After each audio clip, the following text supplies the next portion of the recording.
Hey there, this is Matt once again. Welcome back to another video, and this is a Patreon request. Andrew Chilton was nice enough to send in this request, and he wanted me to do a commentary on Coming to America. Now, to be honest, I'm not that good with commentaries. And if you want to hear my thoughts on the film, I did review this film because I did a little bit of an Eddie Murphy marathon about a year ago, where I reviewed most of Eddie Murphy's movies. And that's still on the channel. Reviews of 48 Hours. I think the only ones not still up are some of the kids films he did, like Daddy Daycare and such. Maybe one day I'll do those, but let's get right into it. I have it paused right when the music starts. So it's like the music will start, then you'll see the Paramount logo for syncing purposes. So 3, 2, 1, pressing play. As our music starts, there's the Paramount logo. Now, man, Paramount and Eddie Murphy worked together quite a few times. Because you think of a lot of the Eddie Murphy classics, you would see the Paramount logo in front of it. 48 Hours, Beverly Hills Cop. And then in the 90s, when his films started to not do well. The Distinguished Gentleman. Actually, I don't know if that was Paramount, now that I think about it. I do like The Distinguished Gentleman, but that film did not do well. I don't remember if that's Paramount. Forgive me. Because once in a while he would do a film with another studio, but usually he would work with Paramount.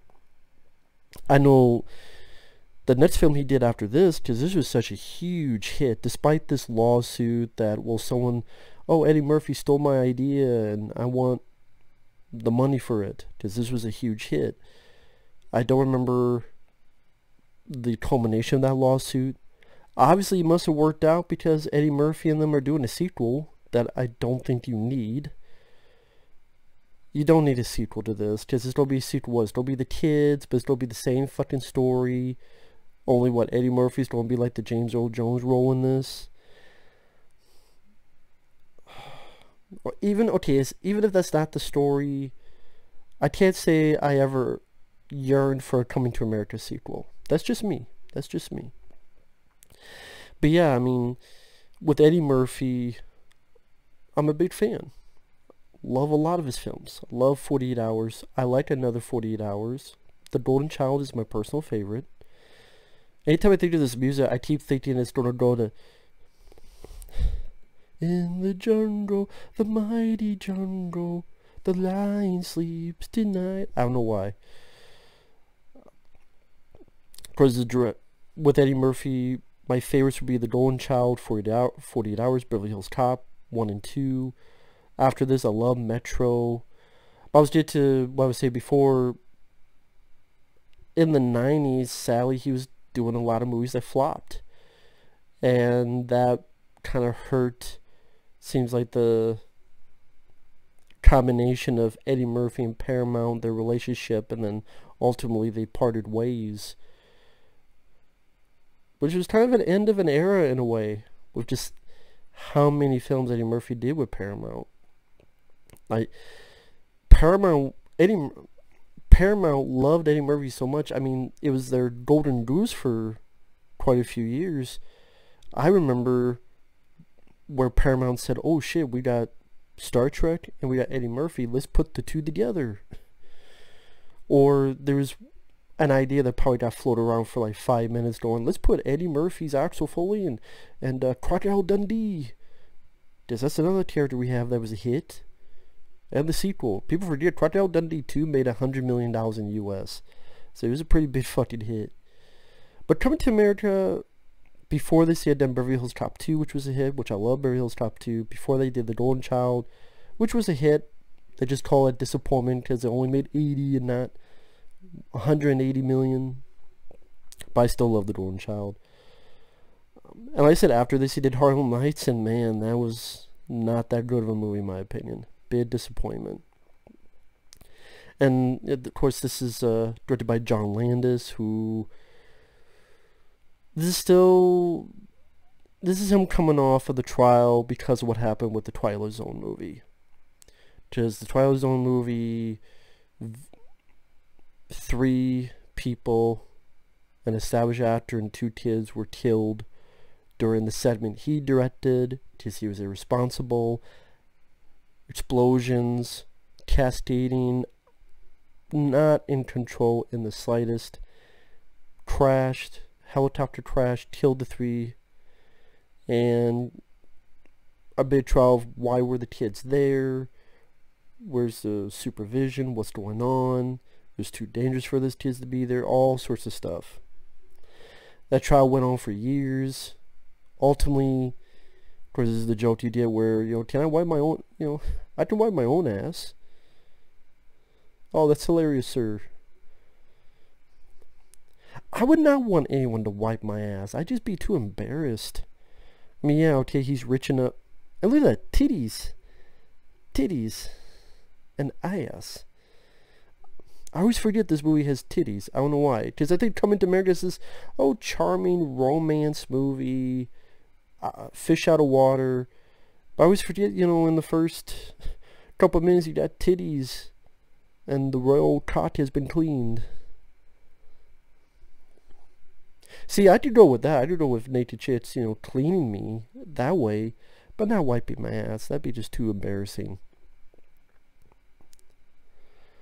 But of course, is the showcase just how rich this kingdom, I guess kingdom is the best way to describe it. Just how massively successful the father, James Earl Jones, happens to be, and he's got everything in the world. He can have anybody in the world, but he wants to be normal. Rich people problems. I mean, part of me is like, boo fucking who, so ooh boo hoo Eddie Murphy. You have a bunch of naked women cleaning your dick on a daily basis. But I want to find real love. Maybe that's one of the reasons why I like Coming to America. I reviewed it. It's not one of my favorite Eddie Murphy films. It's not in my top 5. But I don't hate it. I like it. There's genuine laughs. The stuff he does with Arsenio Hall, it's got a good cast. The McDougalls, the rip-off McDonald's. You got John Amos. You got Miss Arsenio Hall. You have a lively musical score, as you heard in the opening credits. James Earl Jones, great actor. Nice to see him in there.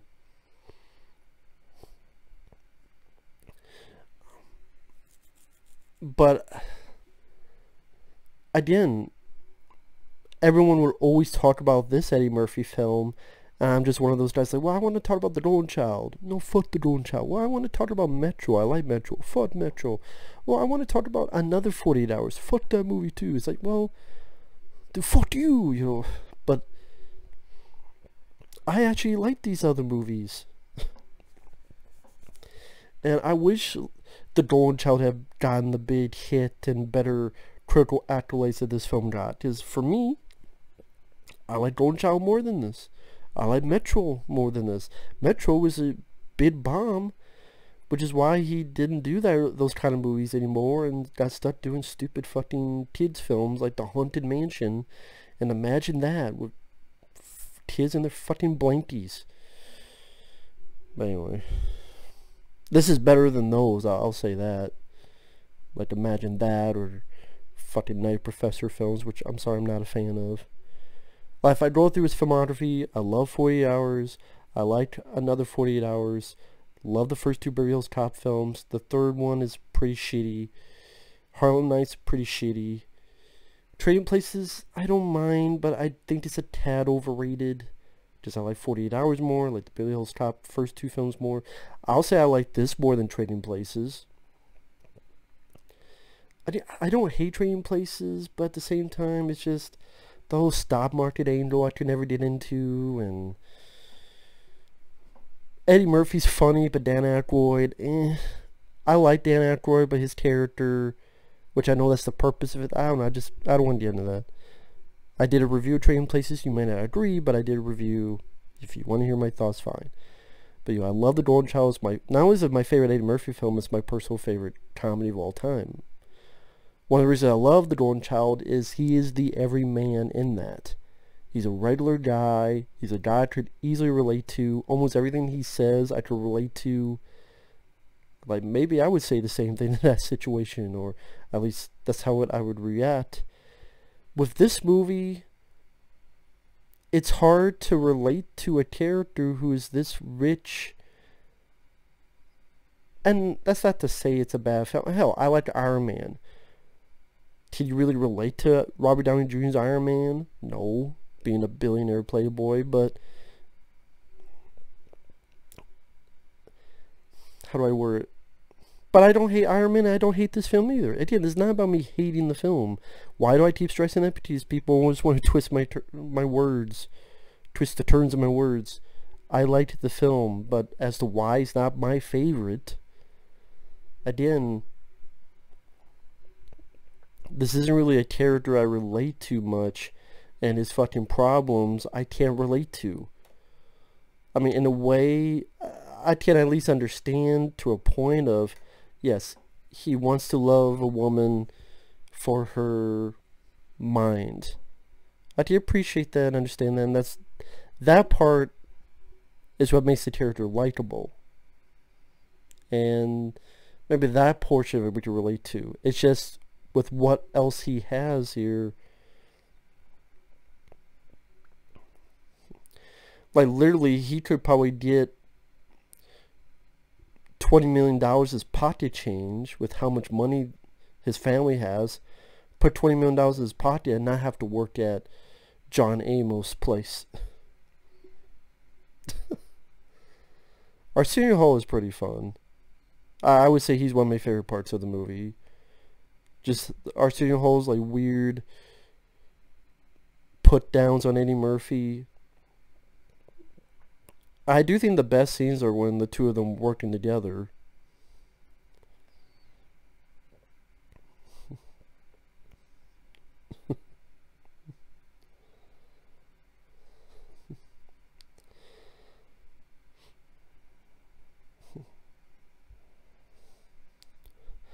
Of course, body doubles for the wide shots. That's why the camera's so far away so you can't see their faces.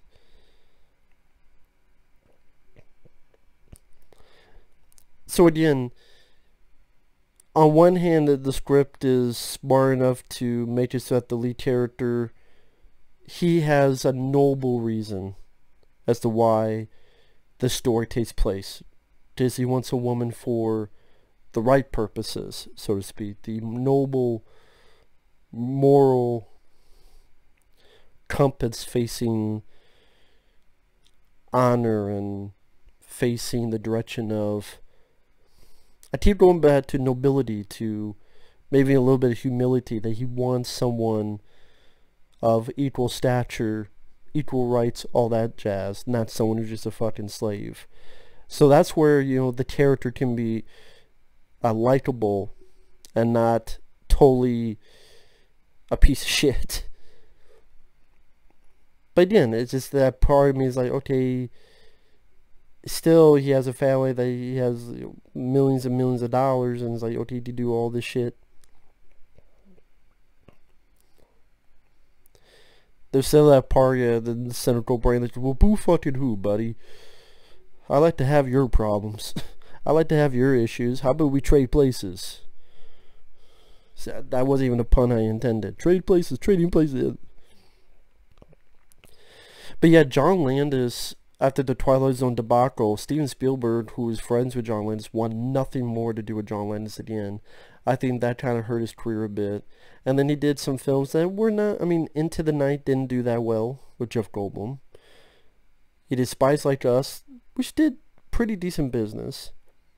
Three Amigos, I don't know if Three Amigos did well or not. And then he did this. It was definitely his first huge hit in a while.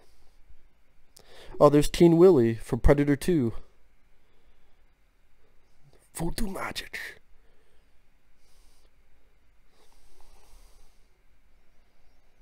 That was another guy who said it, but that's Teen Willie. To the spirit worlds. The eyes of a demon.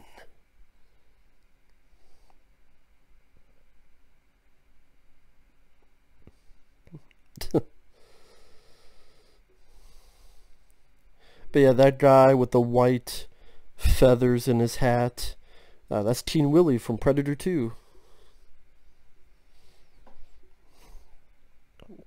Then we got these dancers. Fucking crazy bitches. Millions of beaches. This is icy. Crazy bitches for you and me. This ain't fucking Dancing with the Stars. Just showcase the fucking lady and see if he just want to get married or not. Fuck does your dancing have to do with whether I want to marry your lady or not? We don't do Dance on My Balls next. And after this, John Landis, this might have been the last film he did, which was a success. Because he did Oscar, and I actually like Oscar with Sylvester Stallone. I think it's a funny movie. Didn't do well. He did Beverly Hills Cop 3. Definitely didn't do well. He did... What was that fucking film? Susan's Plan? I know my friend Michael CP saw it, and he said it was a piece of shit.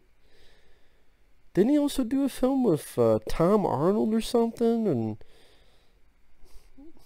see, that's how memorable the fucking films are. I can't remember. But yeah, this is pretty much the last big home run for John Landis' career. Can't say I really feel sorry for the guy. I mean, I know it was a long time ago, but that mistake for what he did in Twilight Zone the movie,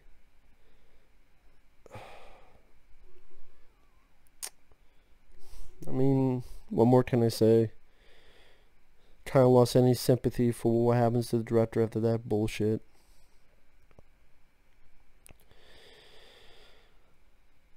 I mean, Alice Proyas with The Crow, that's a little bit different, but at the same time, part of me's like, Alice Proyas, you should have fucking been the goddamn boss. You're the fucking boss, you're the director, you should have made sure the goddamn gun was clean. So, actually, I take back what I said, fuck Alice Proyas, or will. I like iRobot, but I like Dark City, but as a person, he's a fucking idiot. Just like John Landis is a fucking idiot. So maybe they'll be butt buddies somewhere, I don't know. James Earl Jones with the Burger King crown.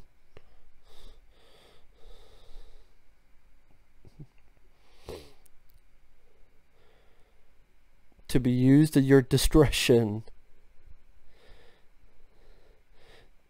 There's Teen Willie again. Here's your bitch to please. She will sit on your face and you can sit on hers too.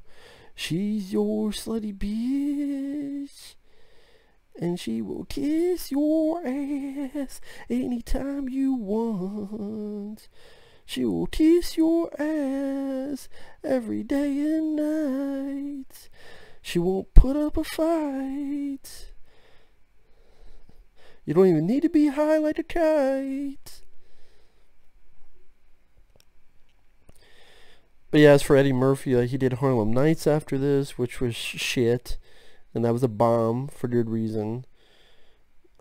After that, he did another 48 Hours, which I liked, but it was what they call a box office disappointment.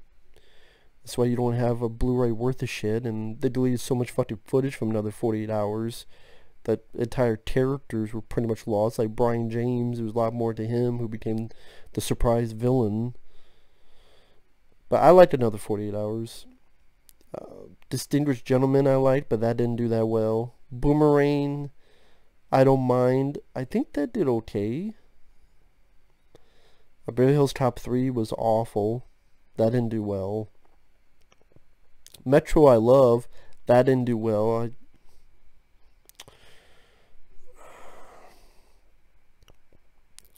Let's see. Showtime I actually don't mind, but that didn't do that well. But when he started doing films like The Night Professor, and then voicing Donkey and Shrek,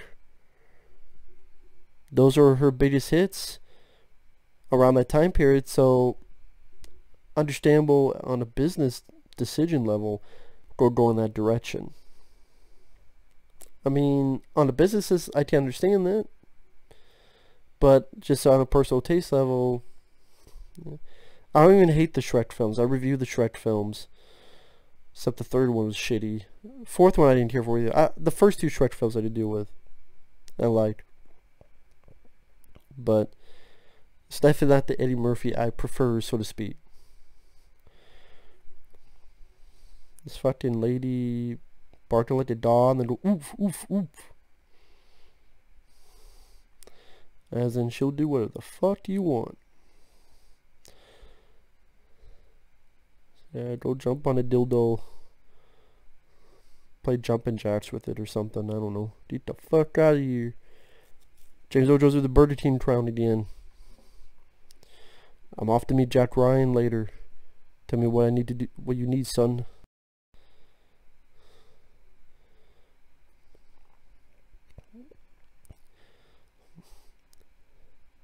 So would this be just a precursor to the Lion King?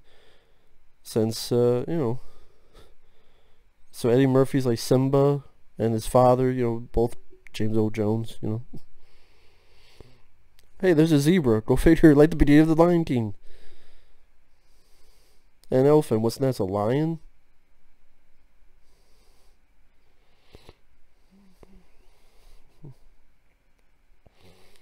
It's the circle of life.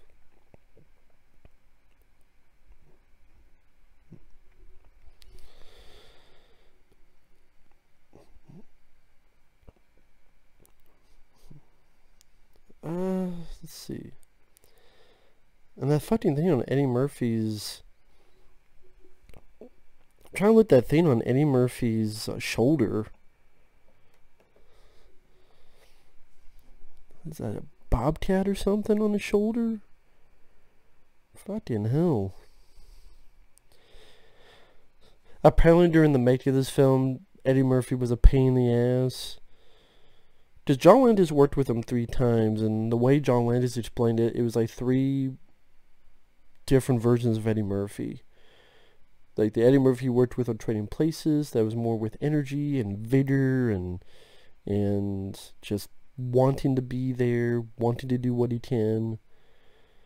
Then the Eddie Murphy here, because of being pretty much Paramount's the golden boy, because again, Golden Child was a hit, didn't lose him money. Beverly Hills Cop 2 was a huge hit. Eddie Murphy's Raw was a big hit. That was a concert film. So it's like, okay, Eddie Murphy, do this film, sure. He probably had carte blanche to do whatever you wanted, and obviously, I mean, that led to disagreements with him and John Landis. Again, apparently he's like, he had an entourage and ego and all that stuff, which happens when, especially back in the day when a lot of stars got big, too big for their britches.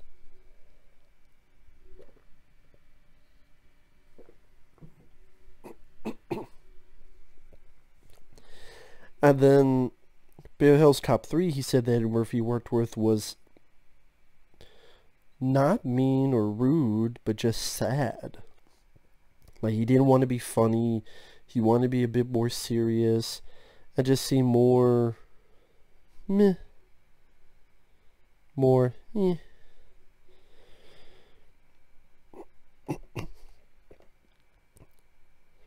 Which, you know what, it'd be nice if some of these actors gave a little bit of humility to them and said, this is how I was during the Beverly Hills Cop 3. This is how I fucked up. This is what happened.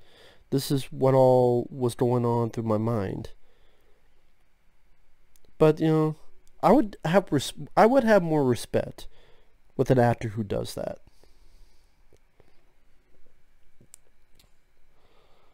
Like, really detailed, like, this is what I was going through. Like, discuss it.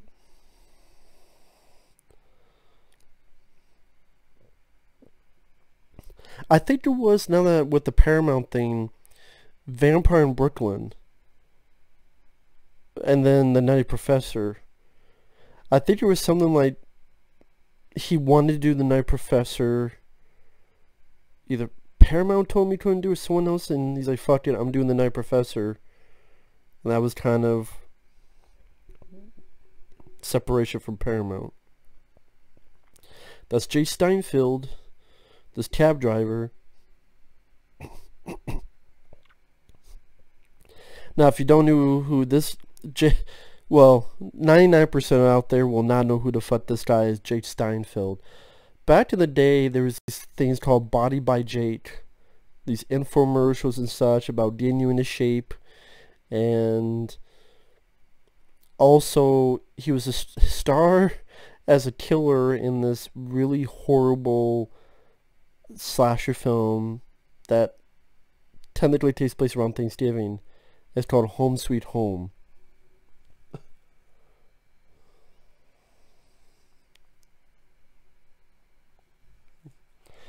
To America.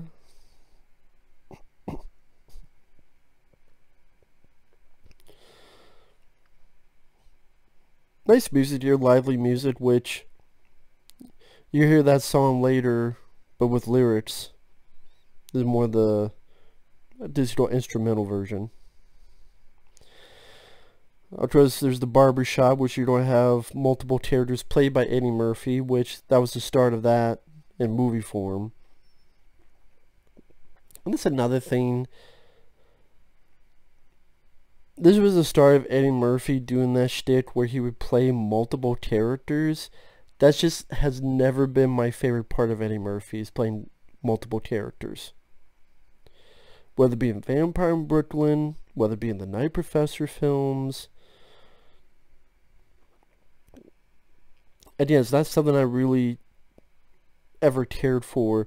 Yes, there are exceptions, of course, but I just never really cared for it that much.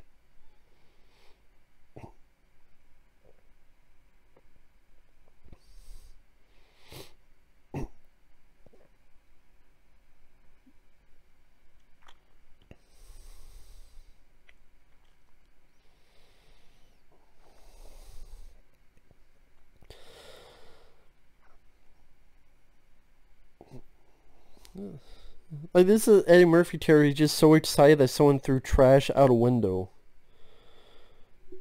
Yeah, now these characters... Oh, there's a young Cuba Gooding Jr. He has no lines. He's sitting in the chair there. Cuba Gooding Jr. sitting in the chair. It was crazy that he has no lines in it. And, you know, he would lead to getting the Oscar for Jerry Maguire.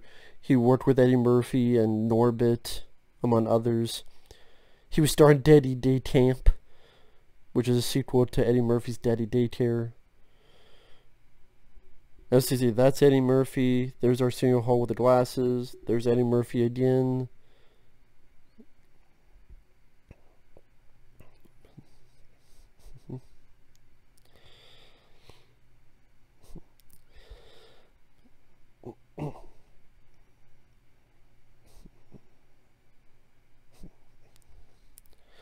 I mean, these guys at the barber shop are not the worst. I mean, I'll take them over the Clumps and the Professor films, but I guess for me, it just seems like the movie just stops.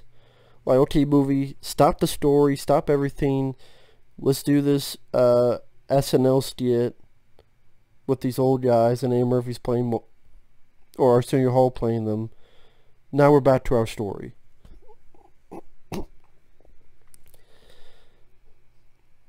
Now, this guy here, who's the owner of this motel establishment, that's Frankie Faison. Frankie Faison, he was the orderly in Silence of the Lambs and Hannibal, and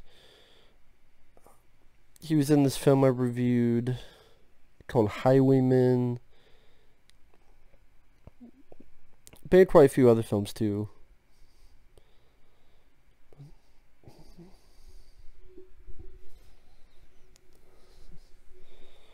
Sorry, I have a few snacks here.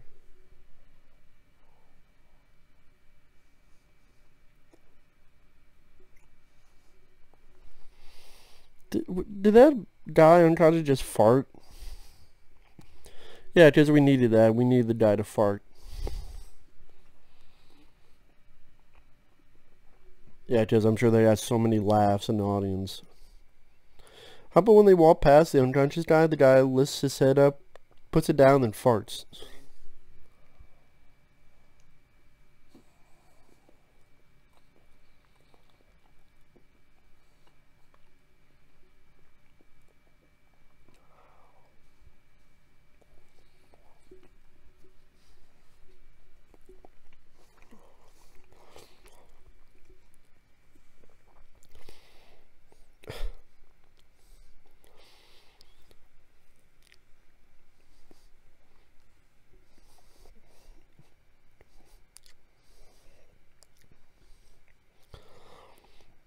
So you got rats.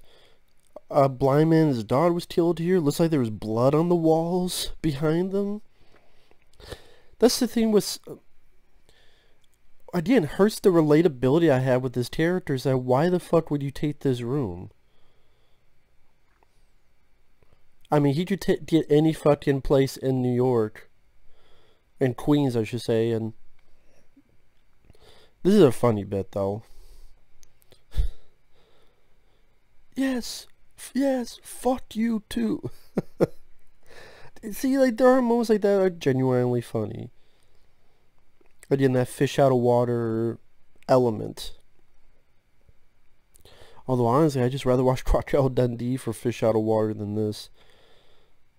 Are you sure you don't hate... No, I do like it. Believe me, if I hated it, I'll admit it.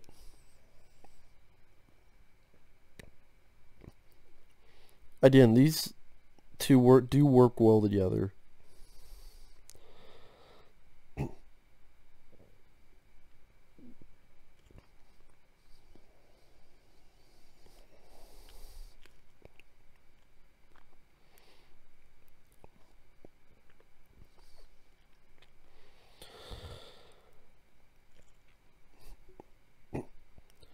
That's like millions of dollars lost and all the stuff stolen. They just don't care. I mean, that's how rich they are.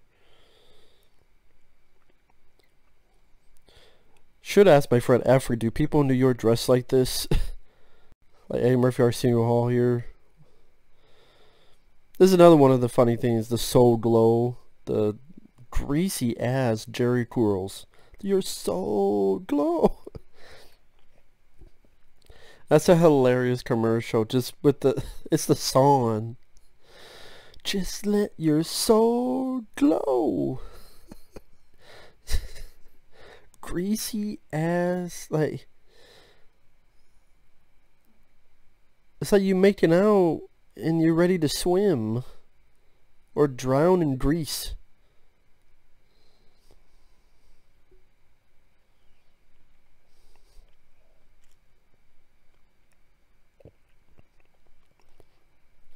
Idea is kind of like the movie just stops and goes, stop the movie, guys. Here's our SNL sketch again.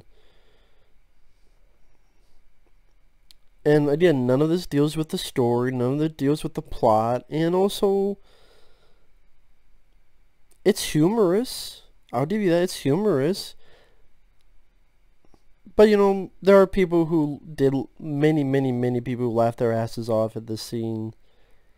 And,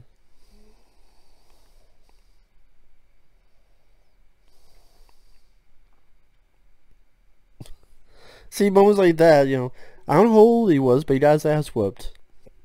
I mean, there are moments like that that are pretty... So, I mean, there are movies that do this kind of stuff and did a lot worse than this.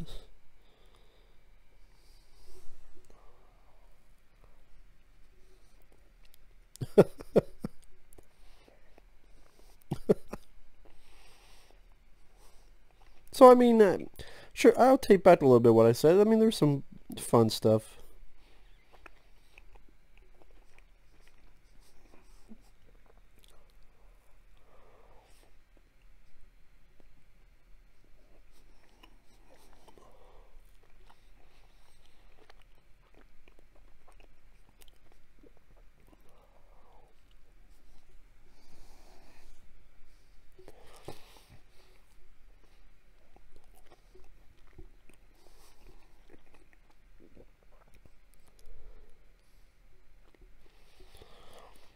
What a ripoff. $8 for one snip.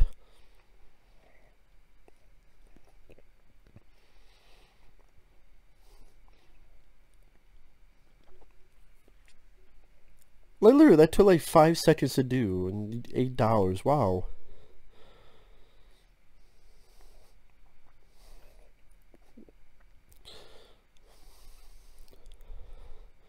Clubs back in the 80s.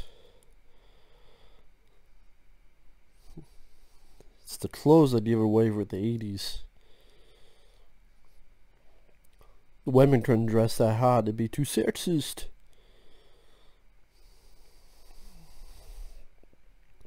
Hey, got $1 million. You got a secret. Just that's all the pickup lines you give that you worship the devil, you know.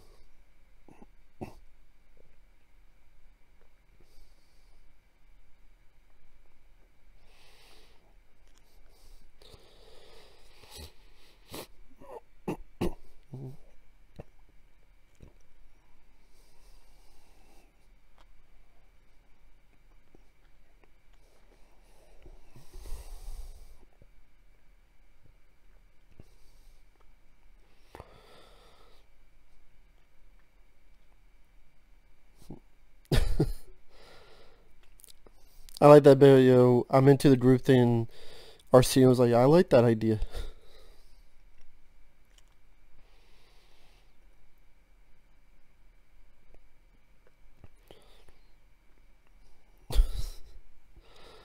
The fucking hip hop sisters.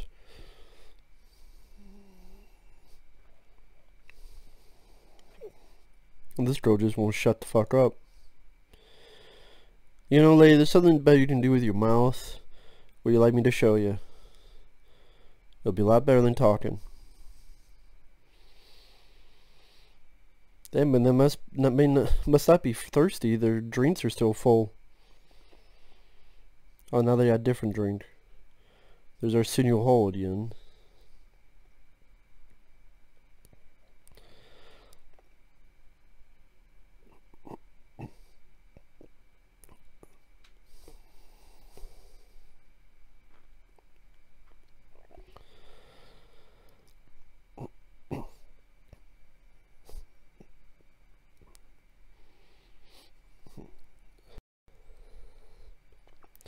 Well, what do you expect, Eddie Murphy? You don't want to go to one club and find your true love in one day?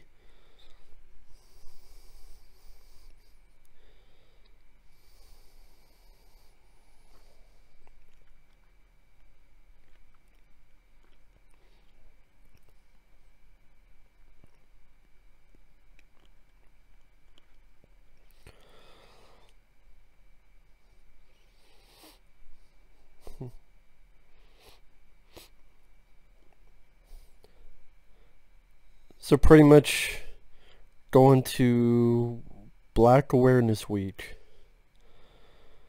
It says Black Awareness Week, but there's a bunch of half-naked women on the stage. Another Arsenio Hall role.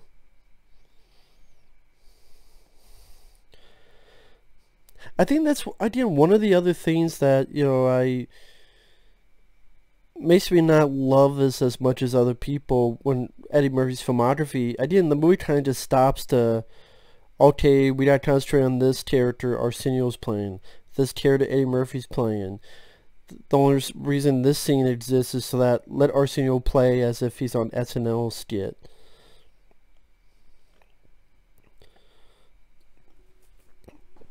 I mean, granted, this at least is a little bit to the story, but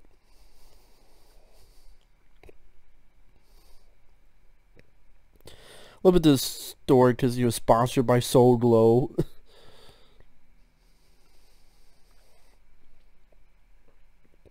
Of course, this is where he's going to meet his future love.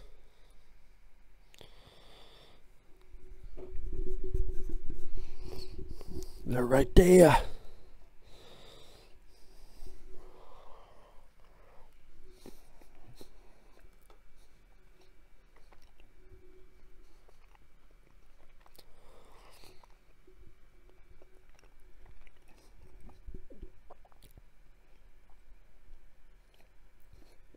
Sorry, I'm not saying much, but it's just, yeah, sort of Arsenio just doing this,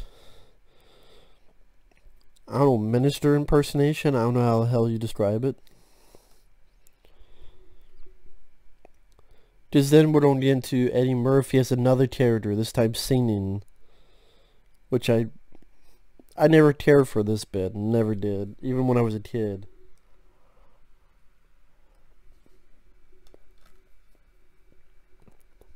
Honestly, whenever I would watch this, I'd just skip it. Fast forward through it.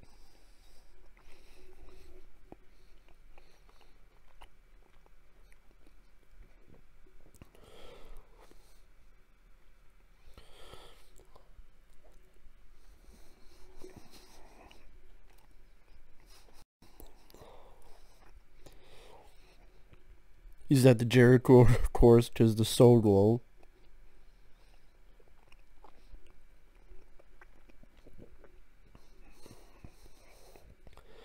Doing the sexual chocolate song.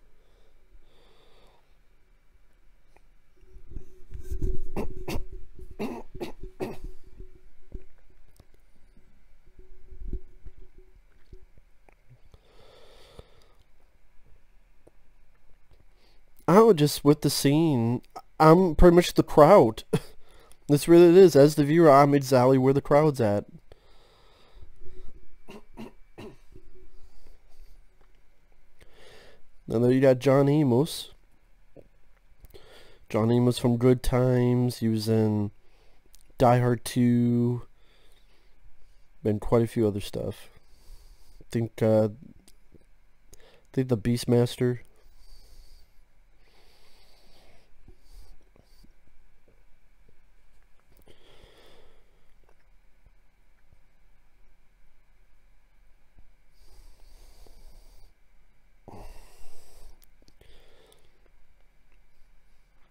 I'm just like the crowd. I'm like, yeah, okay, yeah, just get the fuck off the stage, you know, go the fuck home. Don't drop your fucking microphone, pick it up, stop fucking up, leave the stage, burn it. Just burn the fucking stage. Goodbye, forever. Don't care about your fucking character. You move this fucking story along already. We've just had you guys just meet up with Dead by T, John Amos. Oh, who's this girl? I mean, this is a comedy. It's almost 2 hours long.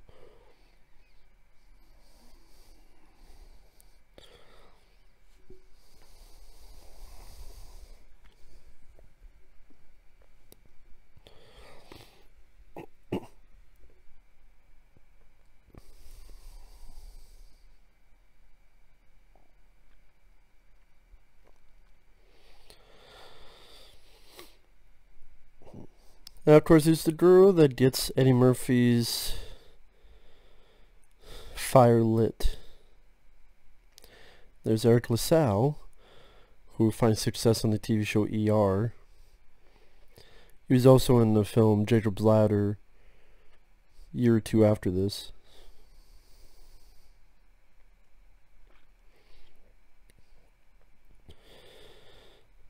God, now I don't know what else to talk about, and I'm only 40 minutes in. Got an hour and 14 minutes left. Fuck. That's a tough thing of doing commentaries. I don't know what to talk about next.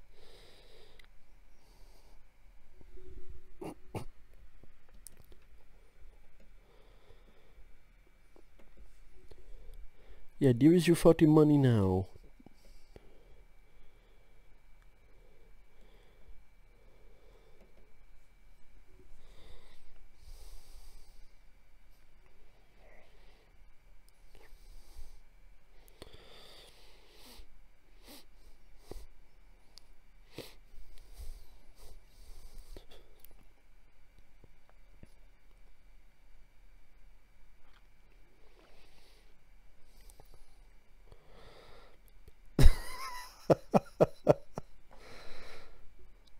See that little, I don't know if you call it sight dad, him giving the entire roll of money into that donation thing.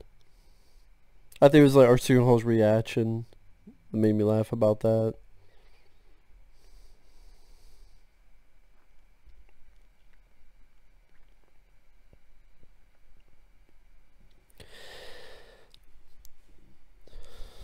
McDowell's. I keep saying McDoodles. I don't know why I kept saying McDoodles. It's McDowell's. Why do I keep saying McDoodles? It is, yeah, McDowell's.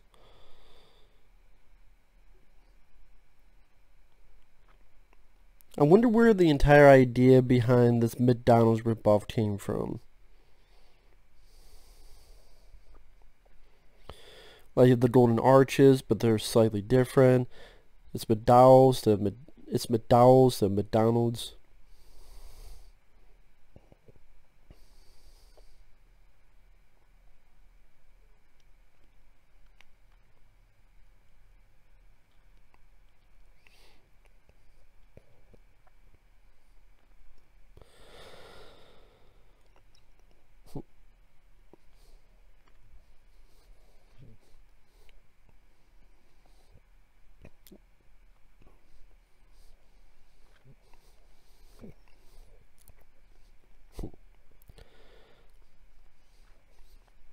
So it's at the Big Mac, they got the Big Mick.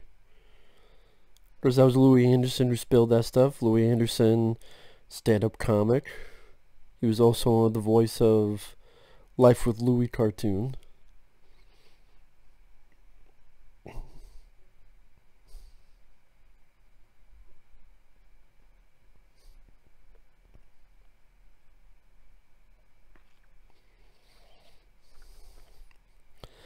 Yeah, he doesn't know shit about mopping, man.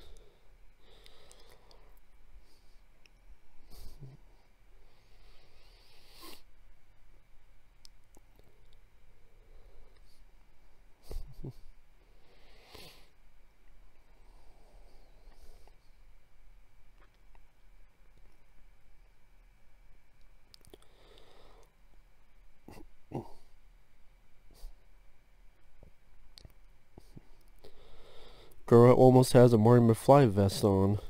It's not the same color, but that's definitely an 80s thing. You don't see a lot of people wearing that kind of stuff nowadays.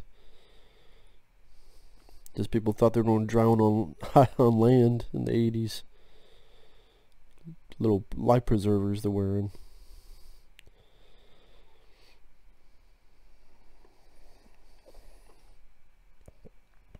Yeah, hello, what the fuck do you want? I'm trying to work on this old ass computer. Surprised it's not a typewriter. This is what computers looked like back in the day, where there was no thing called internet.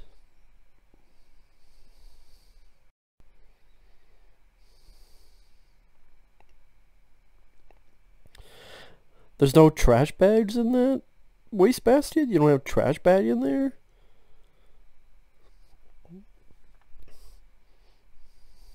You would think you have at least a trash bag in that wastebasket. Dirty asses. Were you too cheap to have a fucking wastebasket? You know, goddamn garbage trash wastebasket? You know? Well, fuck it. Yeah, you're trash. Your fucking movie's trash. Harlem Nights was trash. Beverly Hills Cop 3 was trash.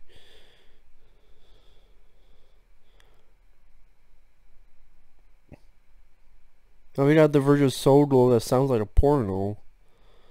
Gonna fuck you with So Glow. It's better than lube. Gonna put it through your guts. Let your soul glow. Till your mind will be blown. Just like your soul glow.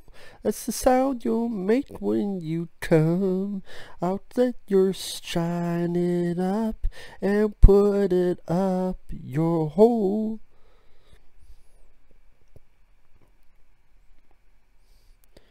Are you don't jerk off to yourself, Eric? Let's get out of the fucking car. There you go.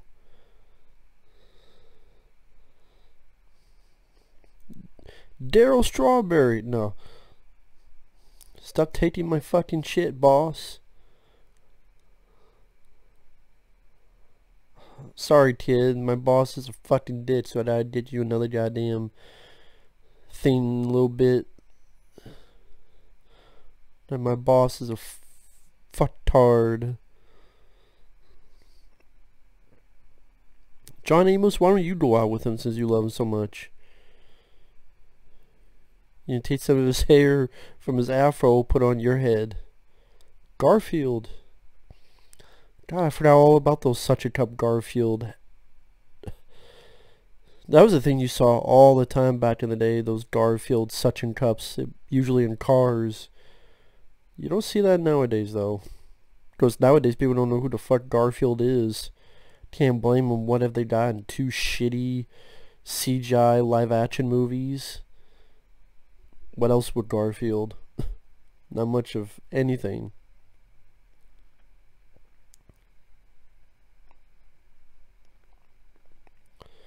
Because he takes credit for what someone else did. I was surprised Arsenio Hall goes along with this shit. I mean, he'd be like, fuck this, I'm not doing this shit. You're the one who wants to get laid and you want a fucking girl. Like, you're the one... You're the one who wants a fucking girl so badly. You fucking do the shit. Why do I have to work?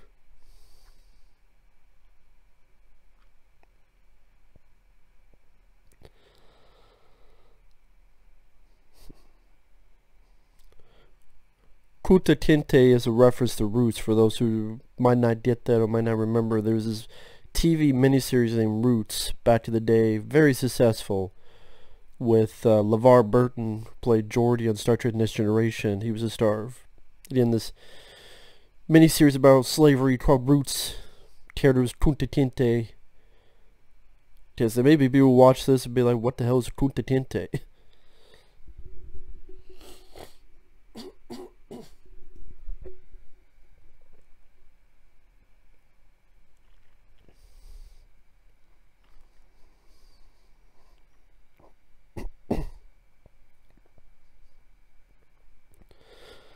Idea is like the movie stops and go like, let me doing this random shtick. I don't know who this other guy is. I mean, that's Eddie, Arsenio Hall, the white guy, you know, that guy's Eddie with the newspaper. But who is this other guy? Because it looks like he's got makeup too.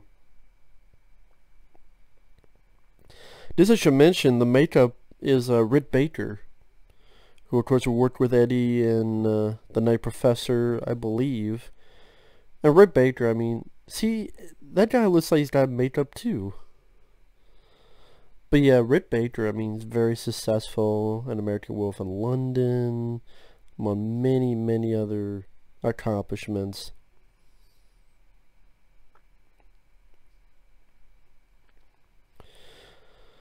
I would say Harry the Hendersons is one of my favorites he's done.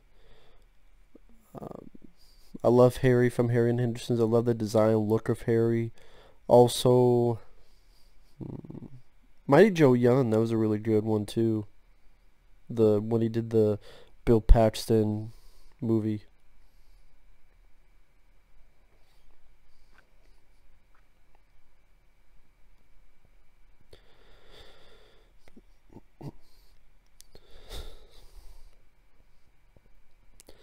There's Louis Anderson again.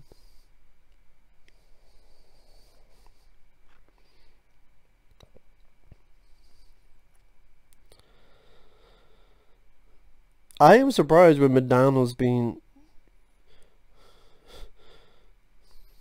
I do wonder in McDonald's what they thought of this. I mean, they must have gotten permission to do it, just they had a laugh about it.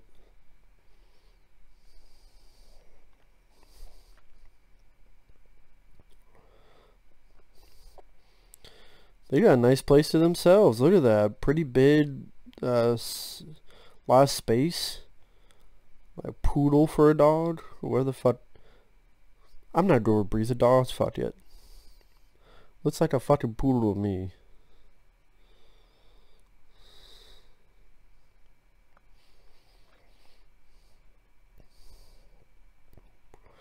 Dogs, dogs, dogs. Why can't people have fucking cats?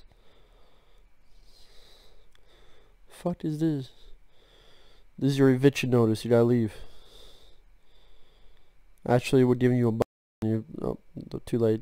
Just don't blow up. Don't open it. It's Jigsaw. If you open that, you don't have 3 minutes to live.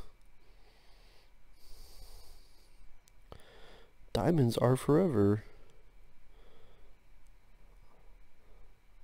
Or diamonds. That'll shut her up.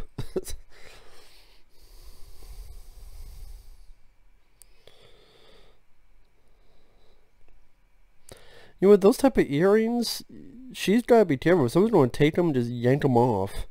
Probably yank her ears off with it too. They could easily get caught. And her, what is that? Fucking 7-Up spot? Her for hanging her fucking ears? You know that 7-Up spot, you know?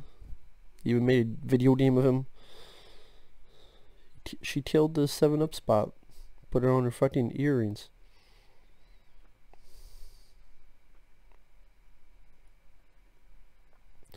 They're sitting home, I was like, what the fuck am I doing working here? You're the one who wants the shit.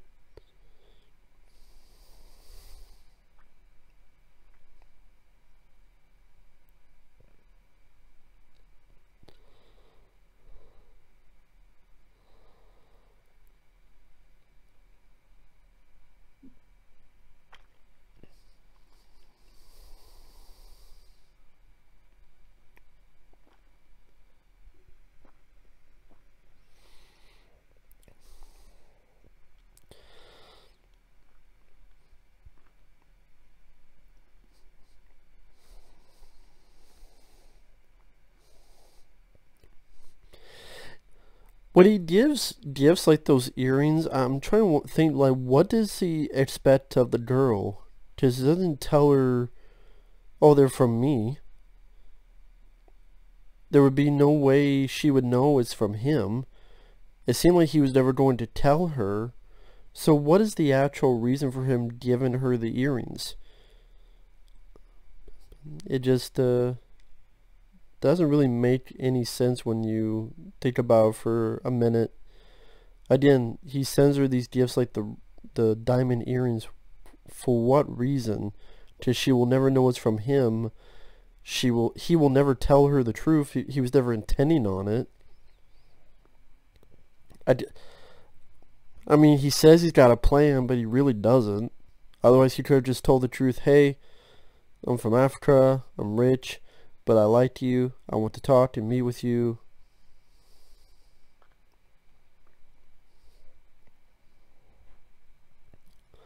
What the fuck is Eric LaSalle wearing?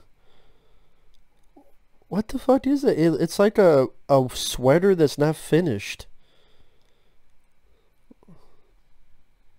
Like a shawl that grandma would wear. What the fuck? What the fuck? This girl's slut.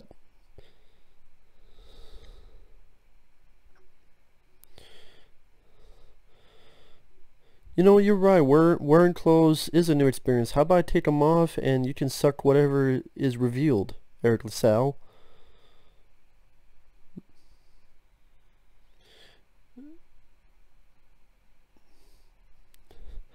Maybe you take your hair and rinse it out. Got enough for you to drown in it.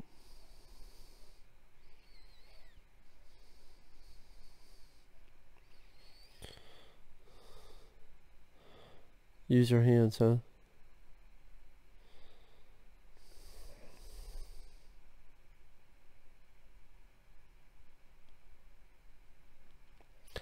And what the fuck is Eric LaSalle wearing? It's like it only comes halfway down, and the other is like underneath. It's something a chef would wear. The white underneath. I don't know what the fuck he's wearing. Eric LaSalle.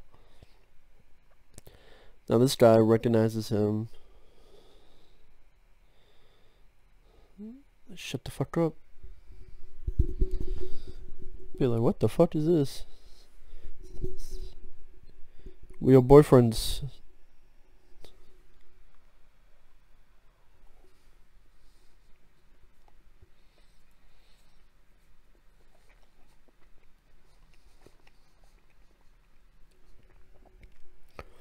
I swear I recognize that actor too.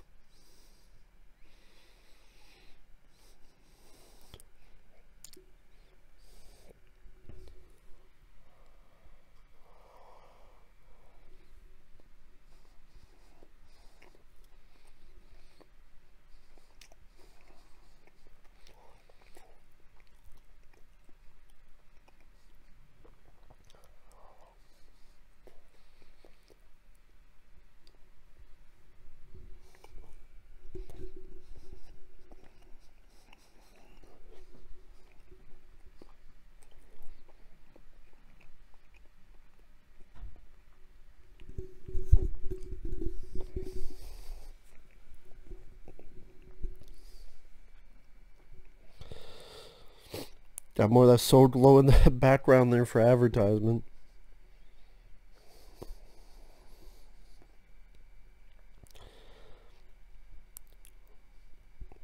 I'll do you anything you want. I'll get you laid. I'll get you this.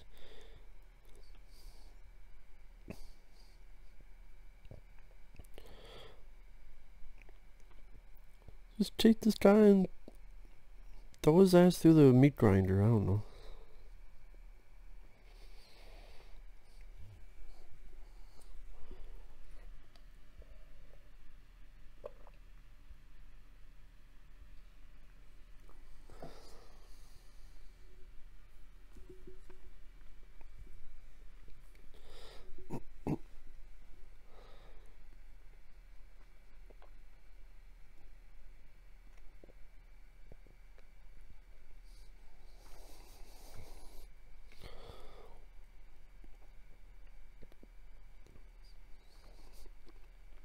Oh, here we go. Samuel L. Jackson.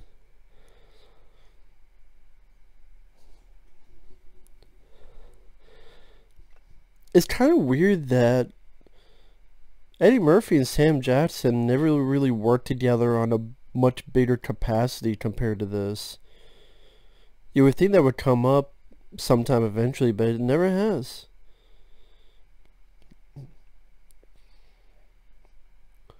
This is one of the things where, Sam Jackson's like, man, he's in everything. He's in everything, he's gotta say fuck or motherfucker.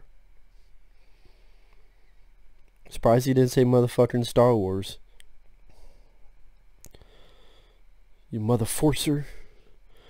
May the force you, or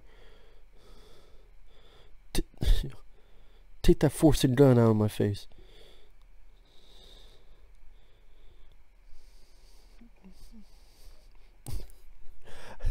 I gotta admit though, Sam Jackson at times he knows how to use that F word.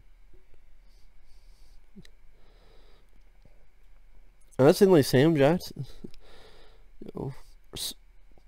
That's how you never know what will happen. Like, this guy had one scene, very, small scene in the movie. Probably is not even given a name in the credits. And this guy would be star of films like Pulp Fiction and, be in Star Wars prequels, and he was in Jurassic Park, and he was in a shitload of other movies.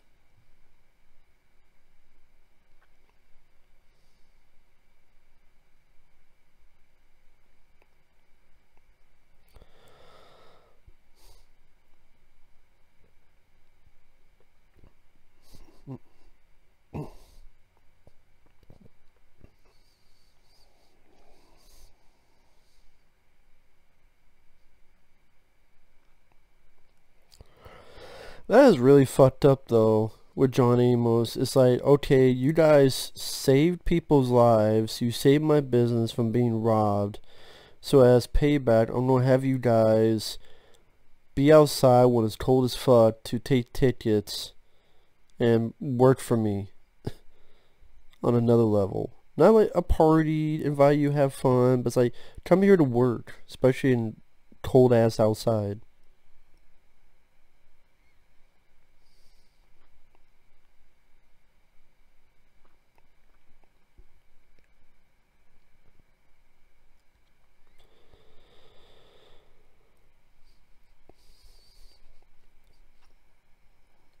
Well, Eddie Murphy's character have a place like this in 20, 30 minutes.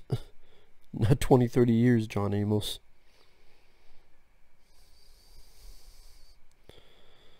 Fuck is that train going? Fuck is the point of that train? It only went like not even 2 feet.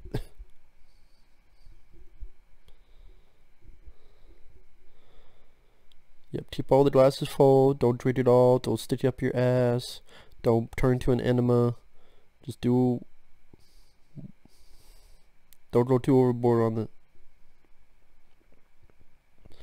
What's that, Toby Hooper on the right? I don't know why that looked like Toby Hooper on the right talking with Arsenio Hall playing the Reverend character.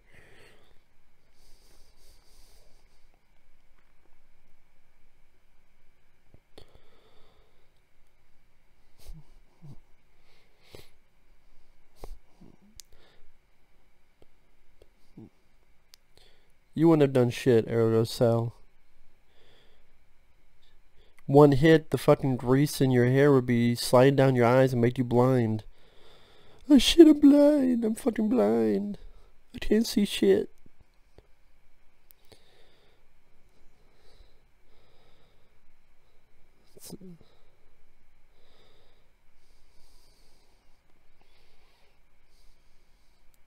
Now, some more weird ass earrings she has on. Now the earrings look like, I don't know, poker chip or something.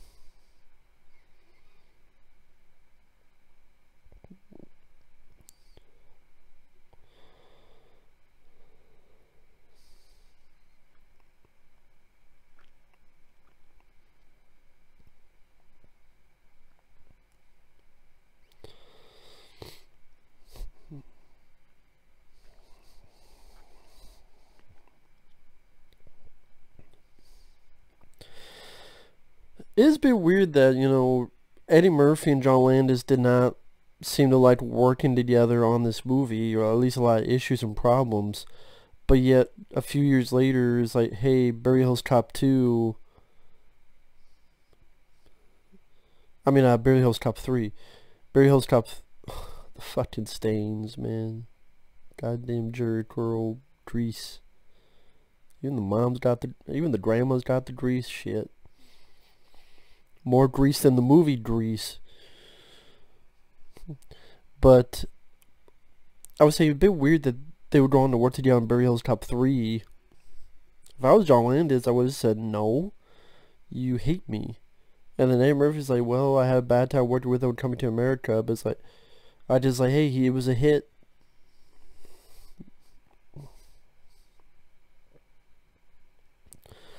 John Landis was a weird choice in the first place anyway for Beverly Hills Cop 3.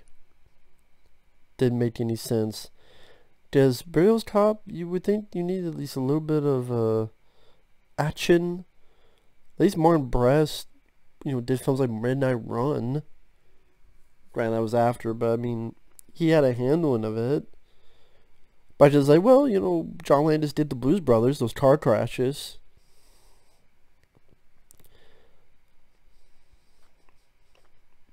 Guess he had a point on that, but did not work with him. Beverly Hills Cop fucking 3. Man, this girl ain't happy. This girl seems pieced. Super pieced. Maybe she's pissed out about her hair.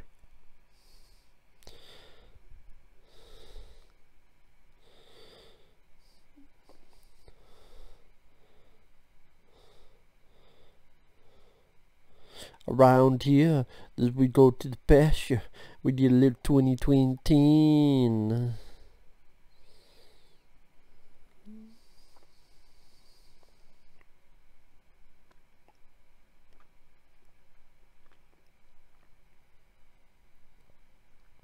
But baby, I want to fuck you on top of this washer and dryer.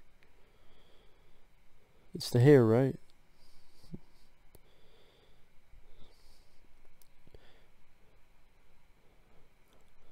Here you go, lady. Here's a coat that I stole from someone. And here's a bottle of wine. I could show you a magic trick and make it disappear. Just open your legs.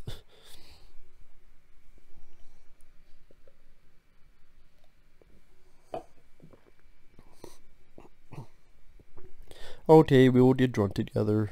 That's fine.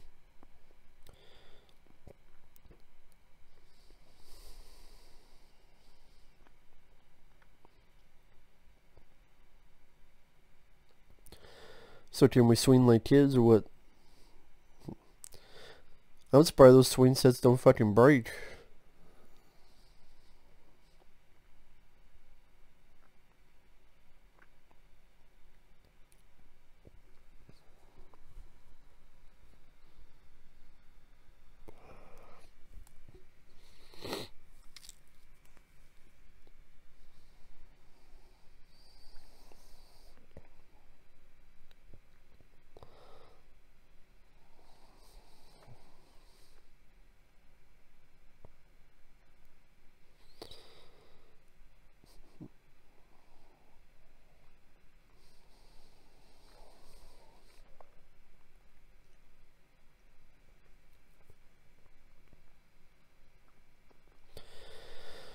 Ah, the sister being a bitch. Akeem, we need some wine. Do your fucking self then.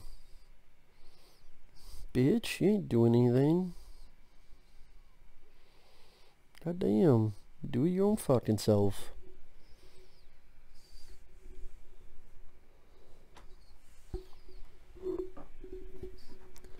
Give a shit about your sister. Fuck your sister.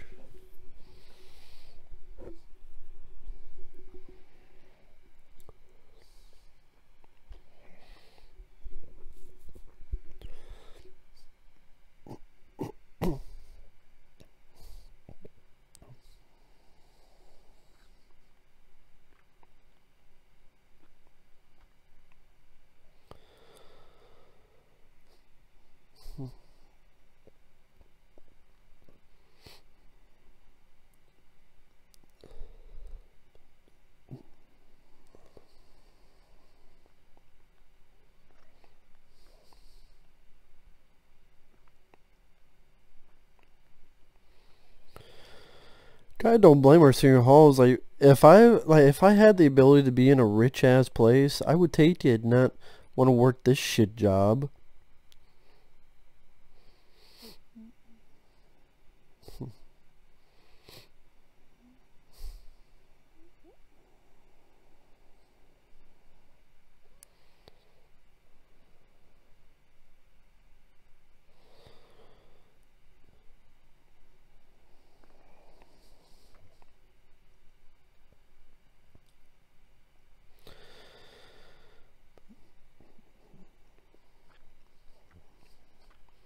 Sorry, I'm just watching the movie now.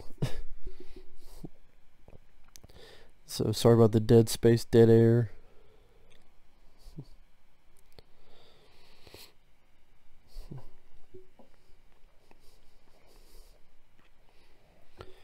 There's about 44 minutes left in the movie.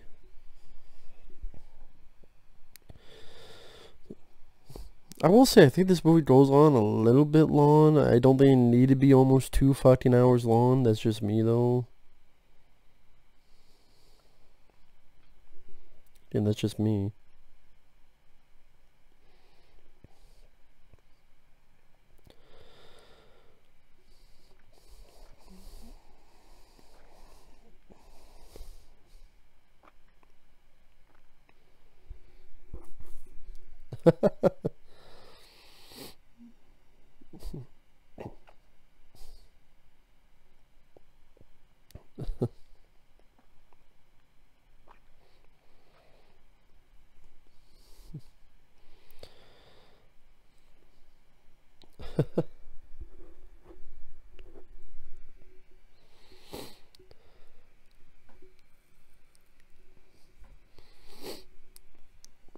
Definitely pretty that place up. Fucking hell. I got him hot tub in there, a TV, everything.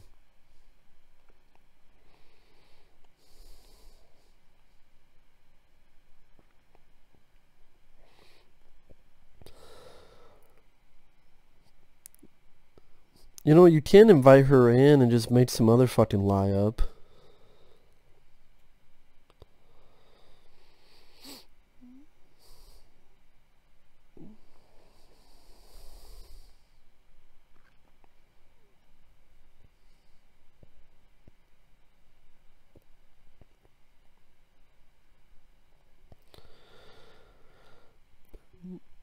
Eddie Murphy's kind of a dick in this. I mean, and honestly, with his character, it's like he's lying to this girl, making him be who he's not really am.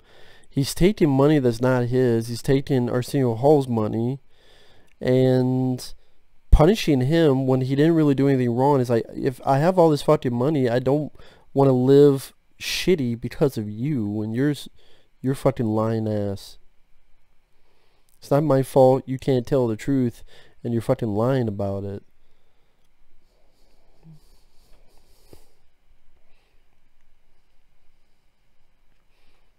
Well, hell, if that's the case, why didn't you just get 2 rooms? One for Arsenio and one for you. And like, here, Arsenio, you can do whatever the fuck you want with this room. I'll leave the room for myself. You literally just, you had enough money you could rent out 2 fucking rooms. Be like, okay, you rent out 1 room, I rent out the other.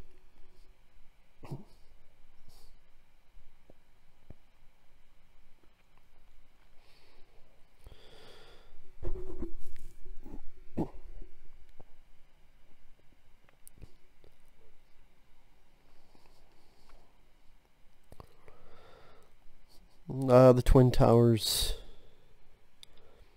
So now we got this reference slash sequel to Trading Places. So it's apparently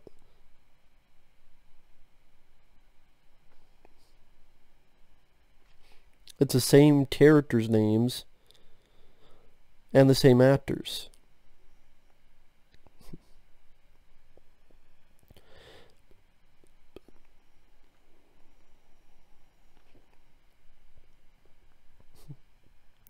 There's Don Amici, and I just like, hey, let's reference Trading Places, which is even my favorite Eddie Murphy film, but okay. Oh, here's the two villains who are assholes and were in Trading Places. Oh, now they guess they got a second chance to be assholes now. Hip hip hooray, I guess. Yay, the asshole villains who we enjoyed their comeuppance. There they are again. Now they're gonna be back, and who knows what other lives they're gonna fucking wreck next time. Yay! Maybe they're gonna try to get revenge on the other Eddie Murphy and Dan Aykroyd's characters, or I don't know, something else. What was gonna be Trading Places 2, or a fucking crossover? Eddie Murphy likes playing multiple roles, so there you go. Eddie Murphy, Dan Aykroyd, Arsenio Hall, John Amos, Don Amici, Ralph Bellamy. Trading to America. Coming soon to theater near you by Paramount. It'd be Trading to America with a number 2 on there. Like Coming to America, they're doing a sequel. Which you don't, like I said, you don't need a sequel to this. I'm sorry, sequel is not needed, and in my opinion, not wanted. Like, Eddie Murphy, I liked the Dolomite movie he did. My Name is Dolomite. I liked that movie quite a bit. That was funny. That was charming. It was an entertaining way of detailing the making of Dolomite, Rudy Ray Moore's film. And Eddie Murphy had that energy and that spark of light that's been missing for a while. Oh, let's follow up with a fucking sequel that's this many years late. It will probably go direct to VOD anyway, Netflix or whatever the hell. I just don't understand the idea, the appeal of doing a fucking sequel to Coming to America.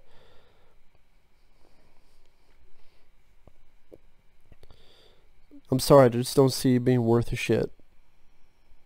Oh, Wesley Snipes is in it? Well, I saw him and Wesley Snipes in the Dolomite movie. I did just go rewatch that.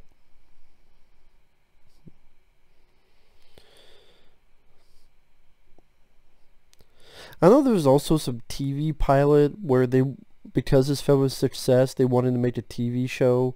And so you had Tommy Davidson as the lead in that. Of course, that didn't last long.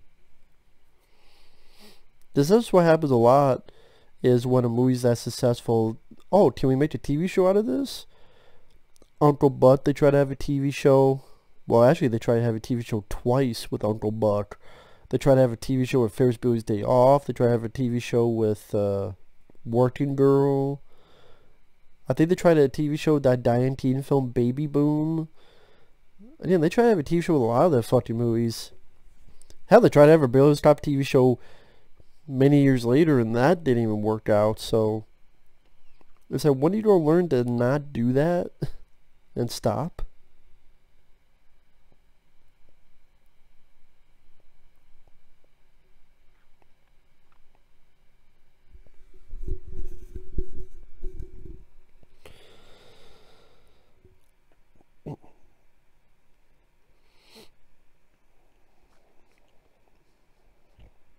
How the hell did she know where you live?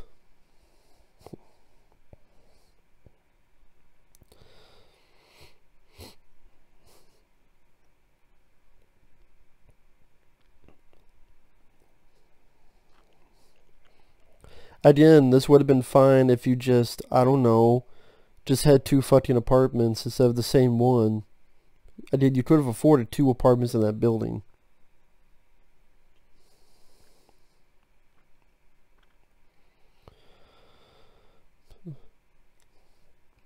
I'm singing, and who gives a fuck what I'm saying? 'Cause I don't give a shit either too. I get it, you like to sing, just get the fuck in the building, Eddie Murphy. Yes, I'm singing, I get it. Get the fuck in the building. Drag on for over and over and over again.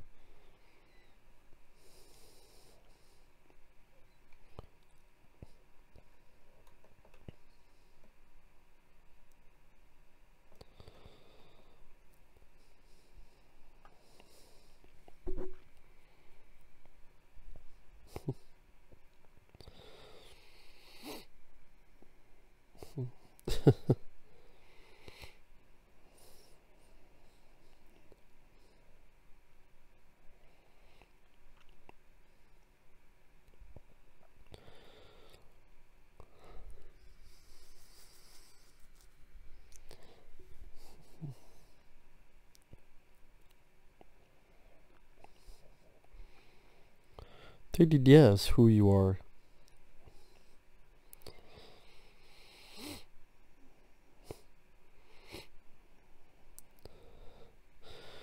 Surprised that Terry wasn't more mad. He just more had a smile on his face.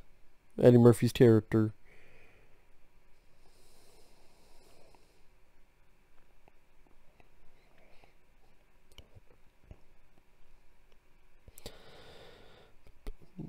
I didn't. Eddie Murphy, if his character had any marbles in his brain, should go, oh, by the way, did you get the flowers I sent?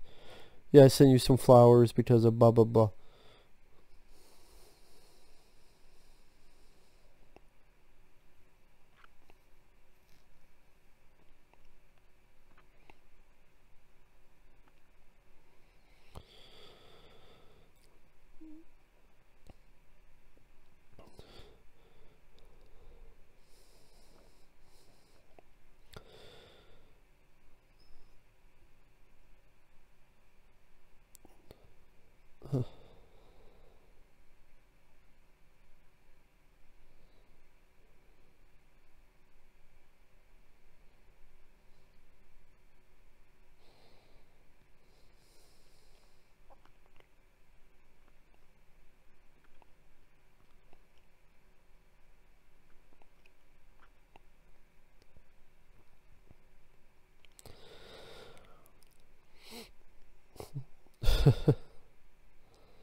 Yeah, this guy's pretty damn lucky he got a nice fucking place for free.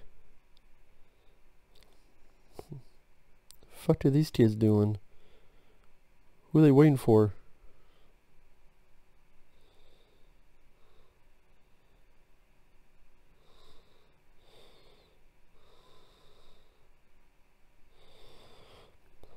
Oh, the shot with the kids a little bit ruined because they're smiling. I think it would have been funnier if the kids had like more of that dead serious, like, what the fuck is this guy? Who the fuck is this guy? Look to him. I think that would have made the kids' reaction more funnier, like. But instead the kids like, at least the little girl was. The other kid had the better look on his face, but the little girl was like, I'm in a movie, ain't this funny?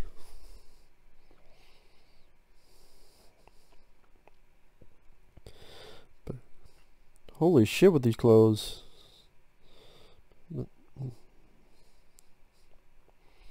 It's the Pointer Sisters. Actually, these are the girls that are going to sing about Skid Row, and then go into the Little Shop of Horrors and sing there more.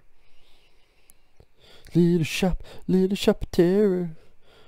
What a waste of fucking flowers, man. Stop wasting the flowers. Oh my god, he killed Simba.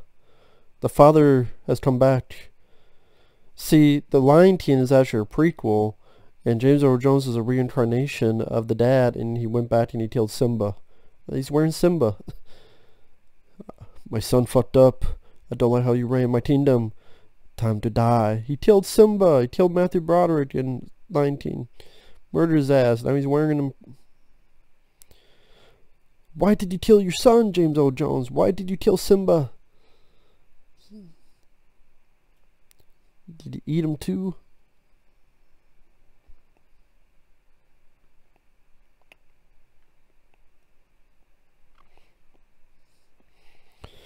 God, that's such a horrible image now. I didn't even mean to create that image. It just popped in my brain. Like James Earl Jones is a reincarnation of his dad. Like the spirit went to born again, and he from Africa, went there and fucking found Simba. Well, wear your ass.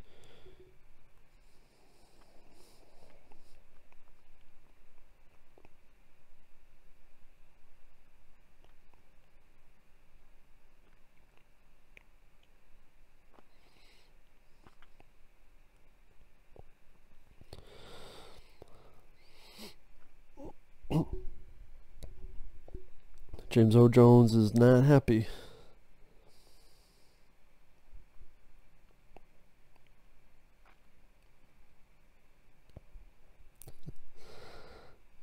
I don't know why I'm laughing at just the way James Earl Jones says, my son works.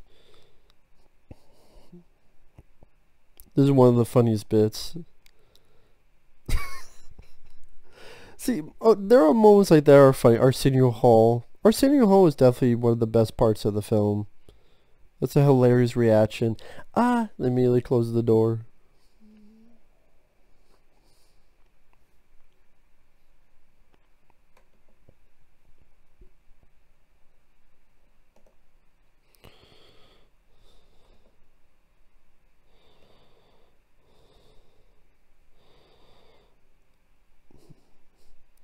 Oh, shut up, computer. Don't care about your notifications.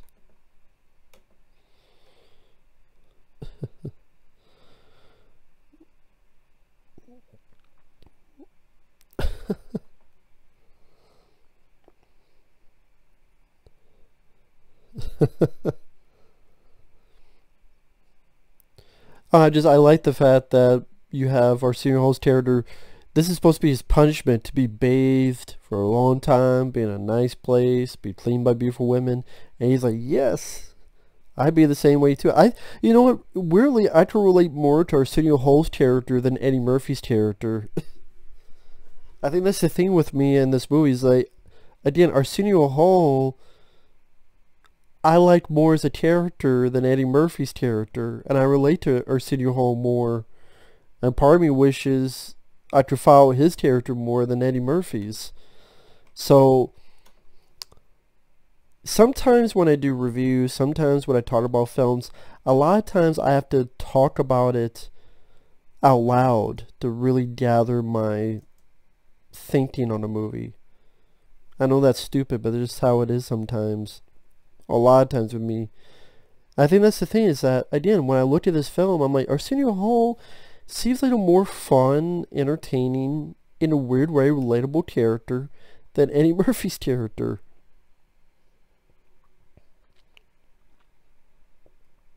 At least, I mean, to me.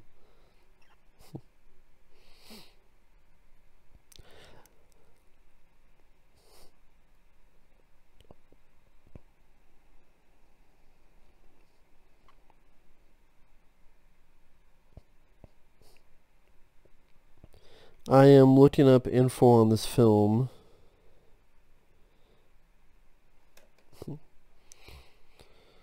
And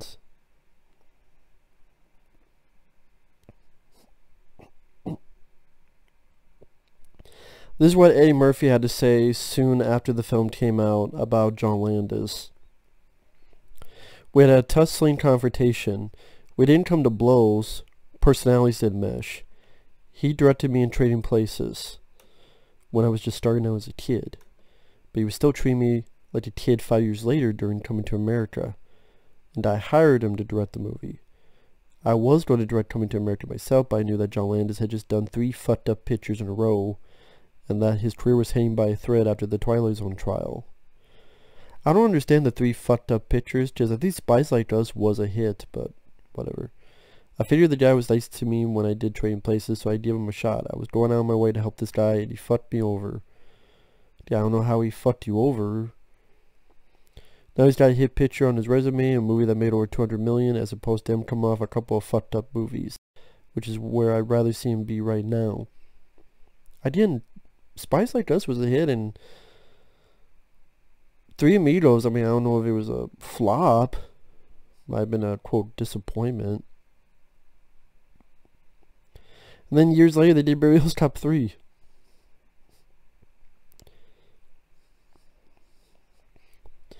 Eddie Murphy received $8 million for his work, plus 15% of the film rentals. John Landis received $600,000, plus 10% of the gross receipts.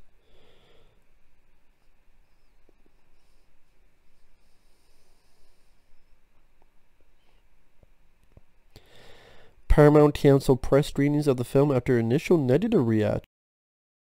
That's strange, because when it came out, Oh, it has 65% Rotten Tomatoes.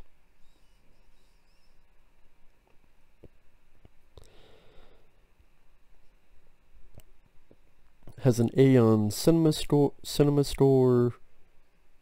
Eddie Murphy was in full control at this point, starkly evident in Coming to America's John Landis' coasting direction. Some people didn't like it. Sheila Benson, LA Times, called it a hollow and wearying Eddie Murphy fairy tale. It bemoans that an Eddie Murphy movie would come to this. Vincent Canby in the New York Times was also critical of the writing, calling it a possibly funny idea, but suggesting the screenplay had escaped before it was ready. He viewed it as a romantic comedy, but said the romantic elements fell flat, and the film instead goes for broad slapstick. Siskel and Ebert had mixed opinions. Gene Siskel gave it a thumbs up, enjoyed the acting from Eddie Murphy and Arsenio Hall. Roger Ebert was disappointed that Murphy did not bring his usual, more lively performance. He was critical of the unoriginal script. I could kind of see where Roger Ebert's coming from. I don't think Eddie Murphy did a bad job in the film. But it's not really his performance, it's the type of character he's given himself to play. Which I do understand, because he doesn't want to just do Axel Foley, that type of thing, over and over again. I can understand that as an actor he wants to do a bit more. And again, I do think he gave a good performance in this. I'm just saying Arsenio Hall, for me, seemed a bit more of the interesting character. It was nominated for 2 Oscars, Best Costume Design and Best Makeup by Rick Baker. And real quick, like the Rick Baker, just going through his credits. I mean, after American Werewolf in London, he worked on The Funhouse, Videodrome, Michael Jackson's Thriller, a little bit on Starman, My Science Project, Harry and the Hendersons, the TV show Beauty and the Beast. After this, he worked on Gremlins 2. He did the makeup of Lothar, the character of the Rocketeer. Ed Wood, doing some of the makeup for the Bela Lugosi character. The Frighteners, doing some makeup on the Judge. Steve from L.A., like the Bruce Campbell, that makeup. My Joe Young, Jim Carrey's How the Grinch Stole Christmas, Night Professor films.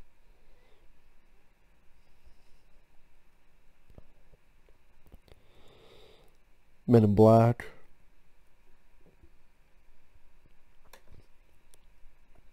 Oh, the lawsuit. Buchwald versus Paramount civil suit, which the humorist Art Buchwald filed in 1990 against the film's producers on the grounds that the film's idea was stolen from his 1982 script treatment about a rich African potentate who comes to America for a state visit. Paramount had optioned the treatment from Buchwald, and John Landis was attached as director and Eddie Murphy as the lead. But after 2 years of development hell, Paramount abandoned the project in March 1985. In 1987, Paramount began working on Coming to America based on a story by Eddie Murphy.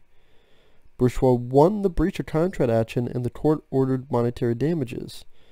The parties later settled the case out of court before an appeal going to trial. So now I kind of wonder, well,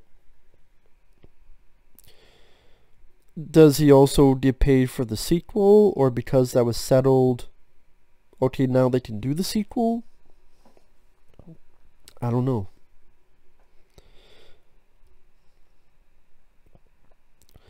Soundtrack. I do like the song at the end, Coming to America from The System. We'll be hearing that a little bit.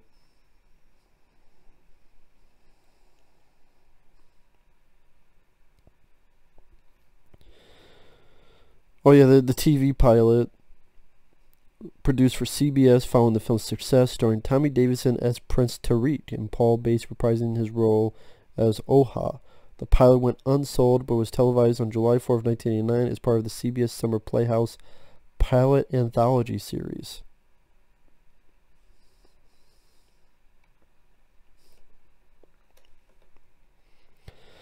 I did not know there was a CBS Summer Playhouse. Interesting.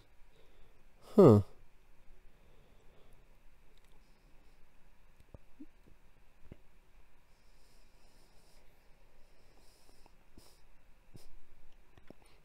So now I'm looking at the CBS Summer Playoffs and I'm kind of interested in this.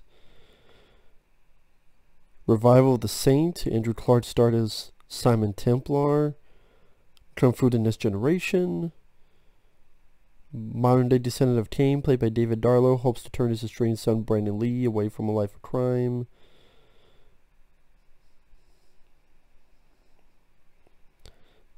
An ex-CIA agent, Ted Wast, can't convince anyone that he's no longer a spy.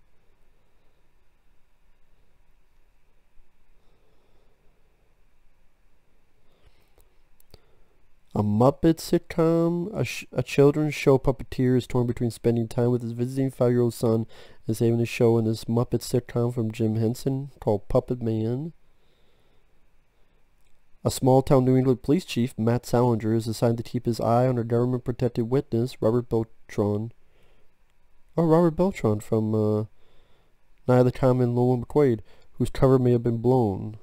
Pilot Barrington.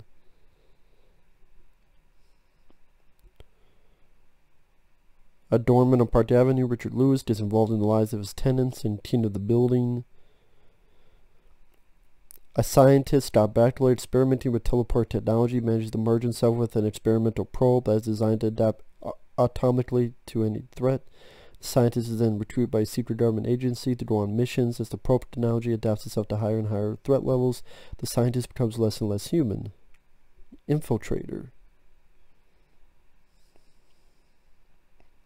Huh.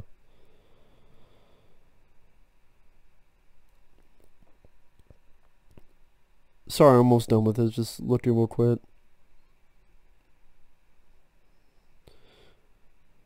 Pilot about a father and daughter that run a bowling alley. Oh, there was only one CBS Summer Playoffs. That would be an interesting thing to have as a show. Like every... I mean, that would, like, all of these pilots that failed, no one can see it, but let people see them. Let people see them. Well, I mean, they're just sitting there collecting dust. Let people see them for anything. I'm sure there's a way to still make money off it. But maybe that's the thing, is that, well, if we made money, then we have to pay them. It's like, well, that has to be some kind of thing where, like, we paid you initially.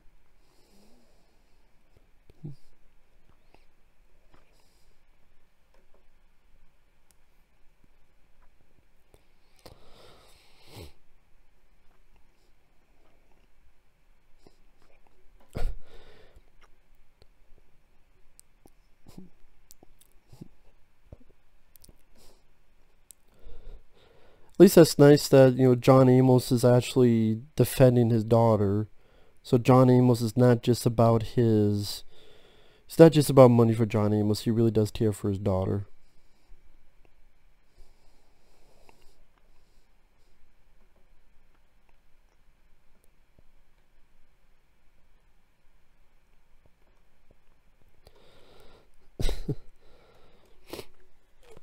Retreat.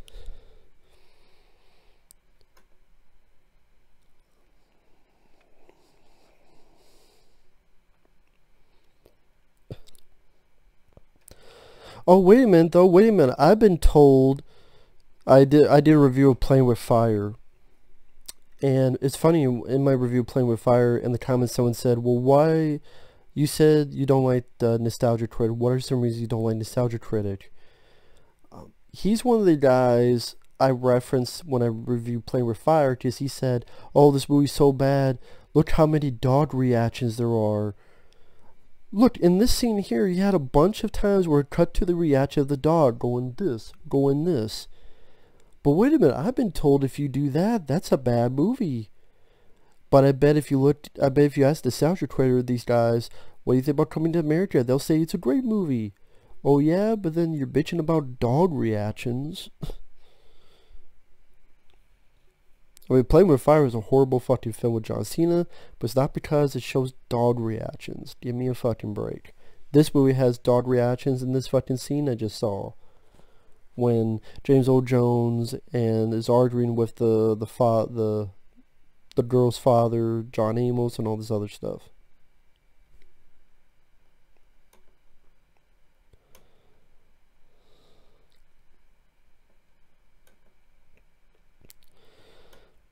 Last time a weird bit where she's taking off Eric LaSalle's clothes and he just looks at the camera. I'm guessing on purpose, that's why they kept it in, but it's like, where the fuck is this going or something? I don't know.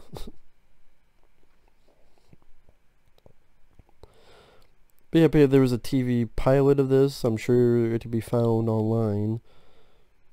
I always get curious about TV pilots that never get made because it's the what ifs. Usually they are bad, but that's why they don't pass through. But once in a blue moon, he's just like, this TV pilot actually wasn't too bad. But for the most, like, those also always get curious about those shows that only lasted like 4 episodes or 6 episodes. Because they get lost in the loop very easily. Just obviously they don't get DVDs and stuff. Very rarely do you get one of a show that only had 6 episodes, unless maybe it has like someone really famous in it. But even those, like, there are shows that you'd be surprised. Like, wait a minute, they're in this? Anyway, I know, back to this.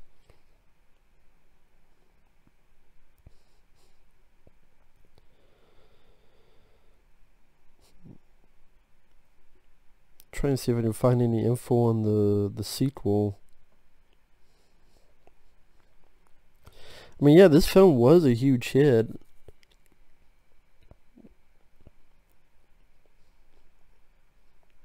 $120 million, $280 million worldwide.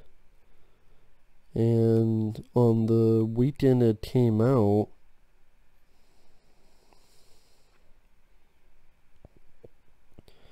let's see, I don't know if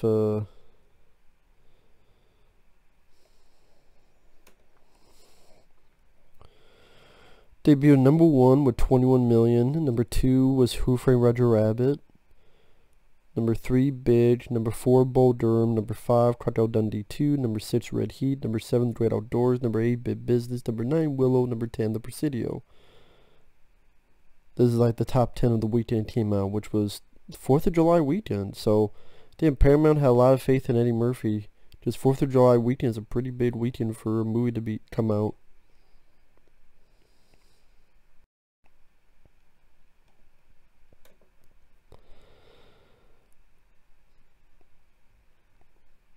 And that's a pretty good lineup. I mean, most of those movies I like. Who Framed Roger Rabbit, classic. Big, I reviewed Big, fun film. Bull Durham, good movie. Crocodile Dundee, solid sequel. And then, again, people forget that movie made $100 million on its own. Red Heat, fun Schwarzenegger film. Great Outdoors, I reviewed that when I did my John Candy marathon. Fun movie. Willow, not a bad film. Presidio, not a bad film. Rambo 3, I love. Funny Farm, I remember having some fun with that.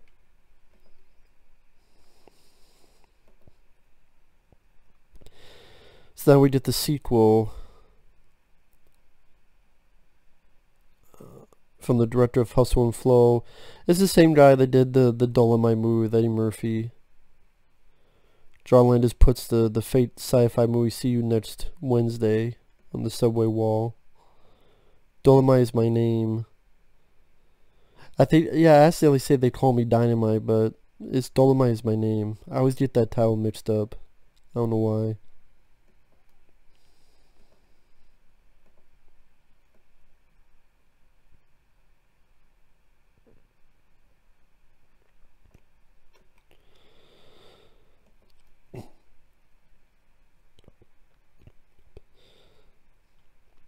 The cast consists of Eddie Murphy, Arsenio Hall, Jermaine Fowler, Leslie Jones, John Amos, Tracy Morgan, Wesley Snipes, and James Earl Jones. Paramount Pictures. Film's distribution rights were sold to Amazon Studios. Amazon will release it digitally on December 18th, 2020. Set after the events of the first film, former Prince Akeem is set to become king of Zamunda when he discovers he has a son. Oh no. He never knew about in America.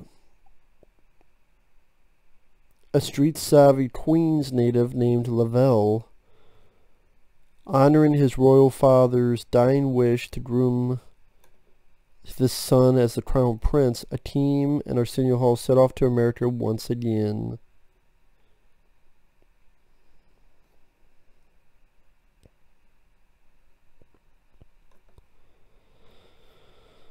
Oh no! So they're going not this one. They're going off to find a bride. Now, so I'm going off to find his son. Son is played by Jermaine Fowler.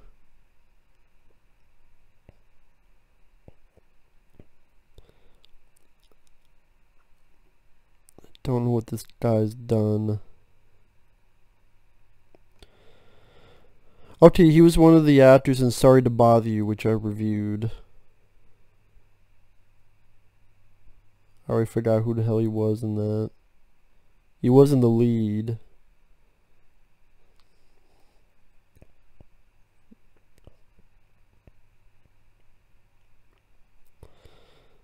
Yeah, I don't know much about him.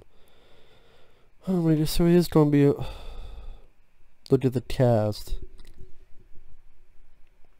Eddie Murphy, of course. It says here Murphy also plays Randy Watson. You don't bring that character back, the soul singer? Arsenio Hall. Is Arsenio Hall going to bring back his Reverend character? Jermaine Fowler as Akeem's son. T.T. Lane as Akeem's first daughter. Leslie Jones as Lavelle's mother. So Leslie Jones is the mother of the son he's looking for.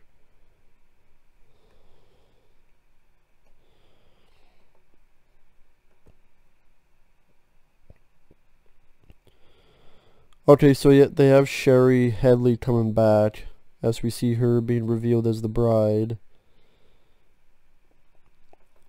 And it is his wife in the sequel.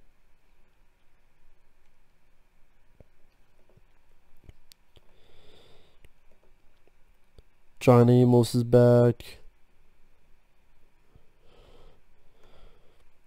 Tracy Morgan as his son's uncle.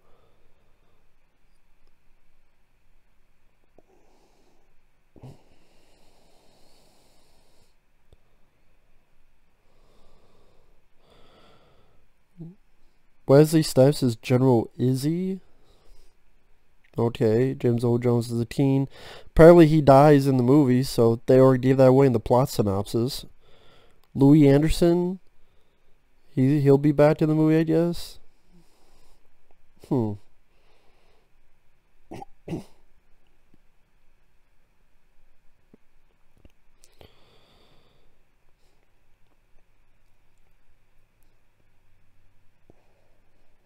Okay. Murphy confirmed that production on Beverly Hills Cop 4 will commence after the film Coming to America 2 is wrapped. Yeah, right.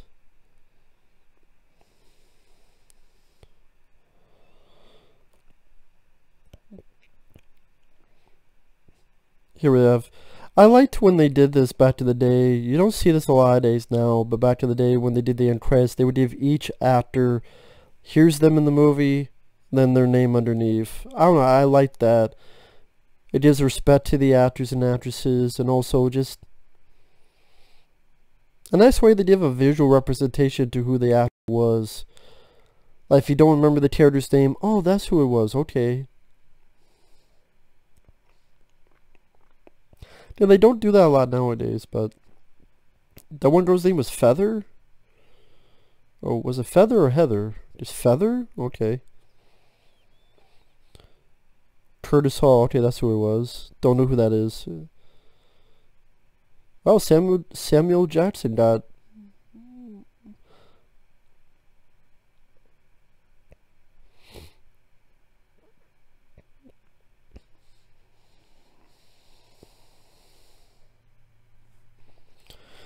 Seriously, Amazon Studios acquired the distribution rights to the sequel for $125 million? $125 million?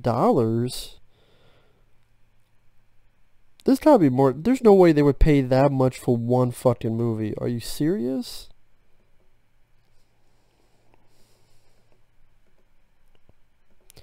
That's ridiculous.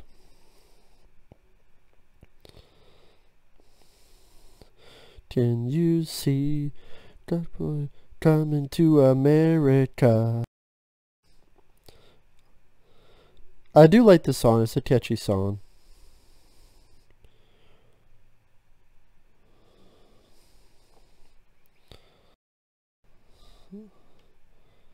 America.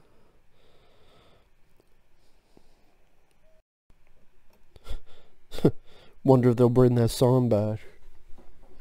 So that's my commentary for Coming to America. I know I would just list a lot of the stuff from Wikipedia, but you know, that way it wasn't just dead air. Like I said, I don't hate Coming to America. If you want to know a better put together way of my thoughts, feel free to watch my review. I reviewed most of Eddie Murphy's films, and I do like quite a few of them, especially his early work.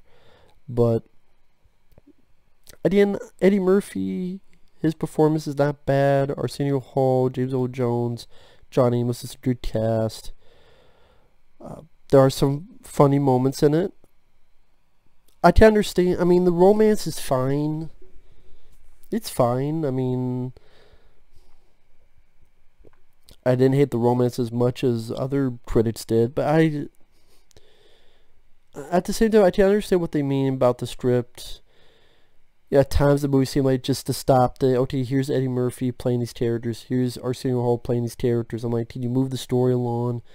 See, stuff like that is why the film became almost 2 hours long. And you know, people like those characters. That's cool. And you know, the more I think about it, yeah, Arsenio Hall seemed like the more fun character than Eddie Murphy himself. But right, it was Eddie Murphy doing a different kind of role. And that's why I don't really look forward to seeing this character come back in the sequel. I don't look forward to him. And also, this plot about, for the sequel, the son he never knew he had. Okay, let's say it's 2020. Well, obviously when this comes out. 88. So I'm trying to think, 20, 30. When would he have had this kid? Because you've set up this character that at this point he's adamant on not just fucking a girl for sex. He wants to meet the right one for his intellect and his loins. And I looked at the actor who's playing his kid. The kid's like 30-some years old. Like 32 years old or so. Granted, that doesn't mean that's what the kid's age in the guy's age in the movie will be. But is this either someone he fucked in Africa and Leslie Jones or whoever plays someone who's in Africa, fucked Eddie Murphy, and then went to America and had the kid? Because we just saw the film. He didn't have sex with anyone when he was in America. And he would not have done it because he was focused on getting this girl. He would not just bang some random chick. Because that's not this character. So now I'm wondering what the fuck's the explanation will be of how he had a fucking kid. It's like, so wait, it was someone in Africa who went to America. Then I guess it took place right before this movie. I don't know, man. I don't know. So again, the sequel's going to be, instead of him and Arsenio going to find a bride, him and Arsenio going to find this kid. I swear I've seen that type of fucking plot so many times too. I have a kid, all of a sudden, let me go find the kid, and... Oh, yeah, because wasn't that the fucking plot of Jay and Silent Bob Reboot? Oh, Jason Mewes, he has a kid, that he didn't know he had a kid. So then the story's about them getting together, as well as do the same movie, because we're in on the joke this time. That's the same movie. That's why it's called Reboot. Isn't that clever? Kevin Smith, he used to be clever. I mean, so if you look forward to Coming to America 2, good on you.